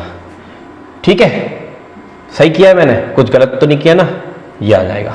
यहाँ पर निकालेंगे तो कितना आएगा चार्ज, बताओ इसके अक्रॉस कितना आएगा, तो आंसर है वोल्टेज है 500 मल्टीप्लाई कैपेसिटर कितनी है इसकी 10, तो यानी कि आ जाएगा 5 × 10⁻³ आ जाएगा। ठीक है, चलो ध्यान देखिए, चार्ज का फॉर्मूला क्या होता है V × C, तो C कितना है ये है और वोल्टेज कितना है दिस। फिर से आराम से पेशेंस के साथ सुनिए, ध्यान से सुनिए, पहले हम तोड़ मरोड़ के एक बना लेंगे, इक्विवेलेंट आ जाएगा। इक्विवेलेंट आने के बाद हम सबसे पहले अब उल्टा जाएंगे, तो हम ये चेक करेंगे कि अभी ये बना था उससे पहले क्या था, तो उससे पहले ये आपका था पैरेलल में। पैरेलल में याद रखिए वोल्टेज सेम होता है, चार्ज डिस्ट्रीब्यूट होता है, तो वोल्टेज 500 हमने लगाया था, तो 500 इसको भी मिलेगा, 500 इसको भी मिलेगा, तो वोल्टेज पता है, कैपेसिटेंस पता है, वोल्टेज पता है, कैपेसिटेंस पता है, तो इस लोकेशन का चार्ज आ जाएगा, इस लोकेशन का चार्ज आएगा, कोई दिक्कत वाली बात नहीं है। ठीक है, यहां तक पहुंच गए। इसके बाद अब हम यहां पर आते हैं। अब इसमें यहां पर देखिए ये वाली जो चीज थी, इसका वोल्टेज आपको पता है कितना था 500। ठीक है, ये वोल्टेज था। चार्ज कितना निकाला आपने, तो चार्ज अभी मैं देख के बताता हूं, आपने निकाला था 5 × 10⁻³। अरे यार, चार्ज आपने निकाला 5 × 10⁻³ डिवाइडेड बाय 3, और इसका चार्ज आपने निकाला था, वोल्टेज कितना था यहाँ पर 500, और चार्ज आपने निकाला था 5 × 10⁻³ ये निकाला था। क्लियर है, कोई दिक्कत वाली बात नहीं है। अब इनमें से देखिए कि ये बनने से पहले क्या था, तो आपने देखा कि ये बनने से पहले इसका डायग्राम ये था। अब इसमें से जो चीज कॉम्बिनेशन से बन के आई उसको छेड़ना है बस, जो कॉम्बिनेशन से नहीं बनी उसको नहीं छेड़ना, यानी कि ये किसी की कॉम्बिनेशन से नहीं बना था, ये वाला ये बना था, किसकी कॉम्बिनेशन बना था सीरीज, तो सीरीज में क्या सेम होता है, चार्ज सेम होता है, यानी कि C1 को कितना चार्ज मिलेगा, सेम ये मिलेगा, कितना 5 × 10⁻³ इसको भी कितना मिलेगा सेम, यानी कि Q2 को भी यही मिलेगा और Q3 को भी यही मिलेगा, सेम चार्ज मिलेगा। क्लियर है, लेकिन वोल्टेज का क्या हो जाएगा, डिस्ट्रीब्यूशन हो जाएगा। तो अब हर लोकेशन का आपको क्या पता है, चार्ज पता है, और माइक्रोफेरेड में इसकी कैपेसिटेंस पता है, तो आप इसका वोल्टेज निकाल सकते हैं। वोल्टेज निकालने का फॉर्मूला क्या होता है, Q/C। तो देखो Q आपको पता है, C आपको पता है, आप वोल्टेज निकाल सकते हैं। हालांकि वोल्टेज पूछा गया है अपन से, तो आपने देखेंगे यहां पर तो लिखा हुआ है the charge on each capacitor, note the charge on a capacitor is the charge on the plate with higher potential. अरे ये फालतू बात लिखी है, इससे कोई मतलब नहीं है। तो आपसे चार्ज पूछा गया, तो चार्ज का हमका आंसर आ चुका है 5/3 × 10⁻³ माइक्रोकूलम। क्लियर है, अब हम इसका सॉल्यूशन चेक करेंगे। तो यहां पर आप देखेंगे तो इन्होंने सॉल्व किया हुआ है, इसको पूरा तो ये आ जाएगा, मैंने सॉल्व नहीं किया था, मैंने सिंपल वे में लिख दिया था। इसका मल्टीप्लाई किया था 30 + 10 40/3, इतना ही आएगा वो। ओके, उसके बाद इन्होंने चार्ज वगैरह निकाला हुआ है, ये आपकी कैपेसिटेंस आ गई थी, मल्टीप्लाई करके इन्होंने चार्ज निकाला हुआ है कूलाम में, माइक्रोफेरेड को काय में चेंज कर लिया, फेरेड में चेंज कर लिया, उसके बाद चार्ज निकाला। ठीक है, और इसके बाद इन्होंने आगे जाके कहाँ लिखा है भाई,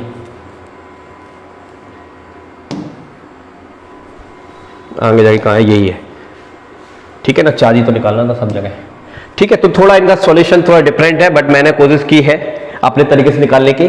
तो आप अगर इसको निकालेंगे तो इस तरह से करना थोड़ा आसान हो जाता है, इस तरह से करना, हम तोड़ तोड़ के अगर एक बना लें और फिर पीछे की तरफ बढ़ते जाएं और देखते जाएं। ठीक है, तो अगर आप इसको सॉल्व करके पॉइंट में आंसर देना चाहते तो उतना आंसर आ जाएगा, कोई डरने वाली बात नहीं है। ठीक है, तो आप एक बार अच्छे से ट्राई करना, कोई दिक्कत आए तो कमेंट सेक्शन में बताना, फिर नेक्स्ट वीडियो में बात करेंगे। कोई दिक्कत आए, वैसे दिक्कत नहीं आएगी जहां तक मुझे पता है। आइए, ये आपका मुझे लगता है लास्ट क्वेश्चन आ चुका है इस चैप्टर का। आइए इसको समझते हैं। इसमें क्या लिखा है, पहले पॉइंट में ये बोल रहा है कि 900 पिकोफैरेड आपको गिवन है। क्या गिवन है बेटा, आपको गिवन है, यस ये गिवन है 900 पिकोफैरेड, मतलब आपको सी दिया है 900 पिको फेरेड। ओके, इसी दिया है आपको। वोल्टेज कितना दे रखा है सर? वोल्टेज दे रखा है V बराबर 100 वोल्ट। ओके, कोई दिक्कत नहीं है। तो आपसे निकाला जा रहा है how much electrostatic energy store, तो एनर्जी निकालना है। अब एनर्जी निकालने के बेटा कुछ फॉर्मूले होते हैं। एक फॉर्मूला होता है हाफ क्यू वी, एक फॉर्मूला होता है हाफ सी वी स्क्वायर, ठीक है। एक और भी होता है, अभी जस्ट मुझे शायद याद नहीं आ रहा है, बट हम उनको बनाकर निकाल सकते हैं यहाँ से, ठीक है। तो ये फॉर्मूले होते हैं, हम किसी का भी उपयोग करके इसका आंसर निकाल सकते हैं। तो चलो आप किसी का भी उपयोग कर लो, सपोज दैट हम इसका उपयोग कर लेते हैं, इसका कर लेते हैं। तो हाफ सी वी स्क्वायर से हम एनर्जी निकालते हैं। तो हाफ सी आपको दिया है 900 पिको फेरेड, पिको फेरेड को फेरेड में चेंज करेंगे तो ये आ जाएगा, बढ़िया बात है। ओके, वी की वैल्यू 100 है, तो स्क्वायर लगाए तो 10 टू पावर कितना आ जाएगा? 4 आ जाएगा। अगर मैं इसकी पावर को यहाँ से कैंसिल कर लूँ तो मेरे को मिलेगा 900, मतलब ऐसे लिख सकता हूँ, और ये आ जाएगा 10 की पावर माइनस का 8 आ जाएगा। तो ये 6 बचेगा। क्या बचेगा? 6 बचेगा।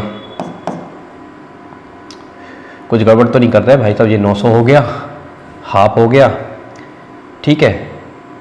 तो अच्छा, ये 2 से मैं इसको कैंसिल भी कर सकता हूँ, एक 10 को मैं कैंसिल कर दूंगा, 2 10 है ना मेरे पास, तो 2 से मैं अगर इस 10 कैंसिल कर दूंगा तो ये 5 आ जाएगा, और ये आ जाएगा 9 × 45, और ये 10 टू पावर कितना आ जाएगा? माइनस का 7 आ जाएगा। सही है, देखो ये 2 से ये कट जाएगा 5 बार में, ये मल्टीप्लाई करके 45 आ गया, और ये 10 इसके साथ ये हो गया। अगर आप इसको पॉइंट पे लिखेंगे तो ये आ जाएगा 4.5 × 10 टू पावर माइनस का 6, मतलब इसमें से 10 लेके नीचे फेंक देंगे, 10 से डिवाइड कर देंगे, ये आ जाएगा। तो ये जूल, इतना जूल आपका क्या आ जाएगा? आंसर। ये तो कैलकुलेशन है भाई, फॉर्मूला समझ में आना चाहिए, बात खत्म हो गई। ये आप कैसे भी करिए। अब नेक्स्ट पॉइंट में क्या पूछ रहे हैं? The capacitor is disconnected. अब इस कैपेसिटर को डिस्कनेक्ट कर दिया गया, मतलब इस बैटरी से डिस्कनेक्ट कर दिया गया। उसके बाद क्या किया? From the battery and connected to another 900 pico फेरेड।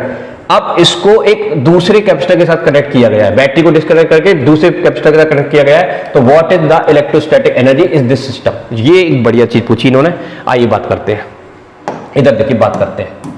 तो देखो टोटल एनर्जी निकालनी है, तो सुनना ध्यान से। सबसे पहली बात तो तुम्हें ये बात समझ में आनी चाहिए कि ये 2 कंटेनर है, मान लो, ठीक है, ये 2 कंटेनर है। अभी इसकी कैपेसिटर मान लो C1 थी, इसकी कैपेसिटर C2 थी। अब आपने इन दोनों को आपस में कनेक्ट कर दिया। इसमें वाटर का लेवल इतना है 5 फीट, इसमें वाटर का लेवल इतना है 7 फीट। तो जैसे आप करंट करोगे, टेप ऑन करोगे, तो वाटर का फ्लो हायर से कहाँ होगा? लोअर, यानी कि C2 से पानी C1 में आएगा, और कब तक आएगा? दोनों के लेवल सेम ना हो जाए। तो वही चीज होगी कि जब आप इन कैपेसिटर को आपस में ज्वाइन कर दोगे तो उनका फ्लो, चार्ज का फ्लो तब तक होगा जब तक कि दोनों पर एक जैसा चार्ज ना हो जाए, एक जैसा पोटेंशियल ना हो जाए, ठीक है, एक जैसा पोटेंशियल ना हो जाए, ठीक है। कहने का मतलब ये है, सुनिए, अब सुनिए। तो कॉमन पोटेंशियल निकालने का फॉर्मूला होता है बेटा, याद कर लेना, C1 V1 plus C2 V2 divided by C1 plus C2। ये क्यों निकाल रहा हूं अब मैं बताऊंगा तुम्हें, समझो बात को। पहले कॉमन पोटेंशियल है जी, क्या निकालना है? Common potential. ज्वाइन करने के बाद चार्ज का फ्लो होगा तो दोनों के पोटेंशियल कैसे हो जाएंगे? सेम हो जाएंगे। दोनों के पोटेंशियल कैसे हो जाएंगे बेटा? सेम हो जाएंगे। इसका भी हो जाएगा, इसका भी हो जाएगा। तो कॉमन पोटेंशियल निकालना है, कॉमन पोटेंशियल निकालना है, ठीक है। सुनो, आ जाओ।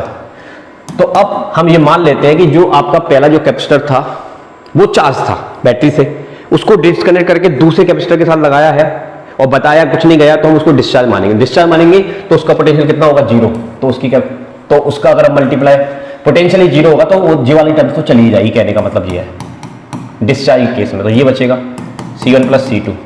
बस अब यहां से हम क्या करेंगे? C1 की वैल्यू आपको पता है 900 पिको फेरेड, यानी कि 10 टू पावर कितना आ जाएगा? 12, और उसका वोल्टेज कितना था? 100 वोल्ट।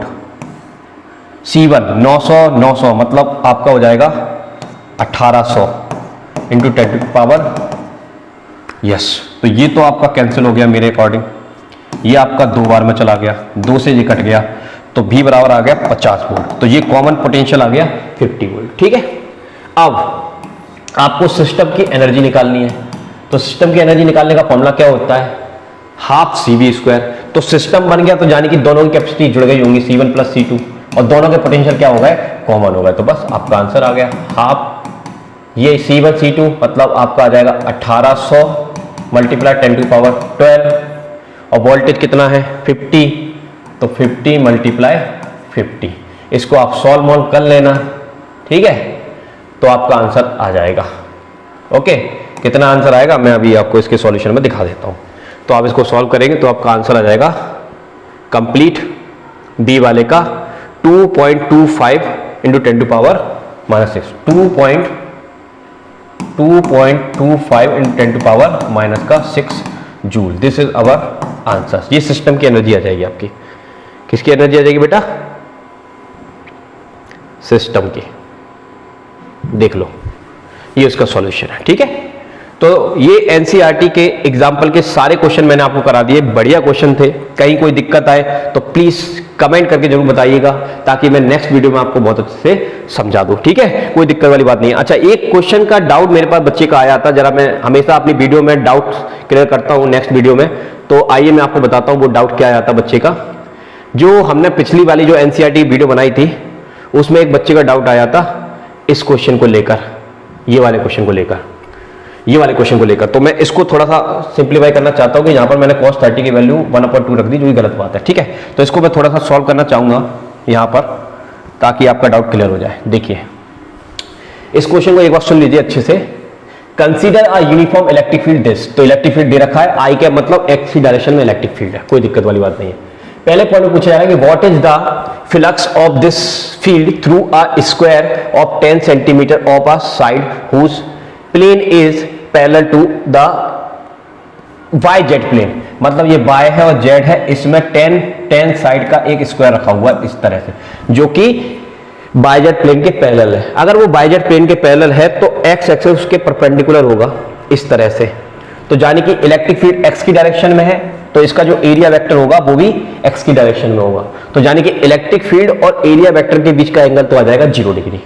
तो इस केस में आप इसका फ्लक्स निकालेंगे तो कैसे निकलेगा, तो आपको इलेक्ट्रिक फील्ड गिवन है, एरिया आपको दिया है 10 सेंटीमीटर, एरिया का मतलब साइड दी है 10 सेंटीमीटर, तो एरिया कैसे निकालोगे, 10 मल्टीप्लाई 10, स्क्वायर की साइड इक्वल होती है, तो ये आ जाएगा, ठीक है। सेंटीमीटर को मीटर में चेंज करेंगे तो ये आप सॉल्व करेंगे तो ये आपको मीटर में है।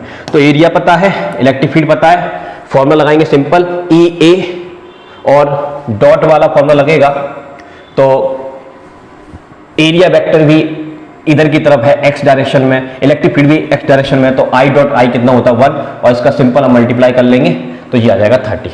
मतलब पहले पॉइंट का आंसर ये आ गया। दूसरे पॉइंट में थोड़ा समझना था, बच्चे को गड़बड़ डाउट आ रहा था जहां पर, तो वो क्या है कि what is the flux through the same square. अब ये स्क्वायर तो सेम है, if the normal to its plane makes a 60 degree angle, तो यहां पर ये गड़बड़ हो चुकी है कि एक्स एक्सिस है और इस प्लेन का जो नॉर्मल है, नॉर्मल मतलब इसकी डायरेक्शन, वो एक्स एक्सिस के साथ कितना डिग्री का एंगल बना रही है, 60 डिग्री का एंगल बना रही है। तो वहां पर ये गड़बड़ हो गई थी पिछले वाले क्वेश्चन में, एनसीईआरटी वाले में जो मैं करा रहा था, ठीक है, लैंग्वेज गलत पढ़ने की वजह से। तो अब मैं इसमें सुधरवा रहा हूं उस चीज को कि एक्स डायरेक्शन के साथ नॉर्मल कितना एंगल बना रहा है, 60 डिग्री का एंगल बना रहा है, ठीक है। और एक्स डायरेक्शन में तेरा इलेक्ट्रिक फील्ड है, और हम एंगल जो देखते हैं वो इलेक्ट्रिक फील्ड और एरिया वेक्टर के बीच का देखते हैं। तो अब आप जब फ्लक्स निकालने जाओगे तो EA cos 60 डिग्री को यहां पर रखना पड़ेगा, वहां पर 30 डिग्री गलत रख दिया था, ठीक है। अब E की वैल्यू हम पहले से निकाल रखे हैं 30 है, और A की वैल्यू, अच्छा ये निकालने की भी क्या जरूरत है, ये तो E मल्टीप्लाई A तो इतना ही आएगा ना, तो 30 आएगा, बस cos 60 वैल्यू 1/2 होती है तो ये कैंसिल हो जाएगा, 15 आ जाएगा, क्लियर है। तो ये आ जाएगा न्यूटन पर कूलम इंटू मीटर स्क्वायर, ठीक है। तो ये फर्स्ट चैप्टर का क्वेश्चन था जहां पर गड़बड़ हो गई थी, मैंने इस वीडियो में सुधरवा दी। तो जब आप कमेंट करते हैं, समझते हैं चीजों को, तो समझ में आता है कि टीचर ने कहां गलती कर दी है, तो उसको सुधारना भी पड़ता है, ठीक है। तो समझ में आ गई बात। तो ये वाली ये चीज है, वहां पर गड़बड़ हो गई थी, एक बच्चे का डाउट आया था, तो फिर मैंने उसको देखा, यस यहाँ गड़बड़ है, तो मैंने इस वीडियो में सुधरवा दिया, ठीक है। तो जब आप अच्छे से पढ़ते हैं तो ऐसे ही क्वेश्चन करते हैं, ठीक है।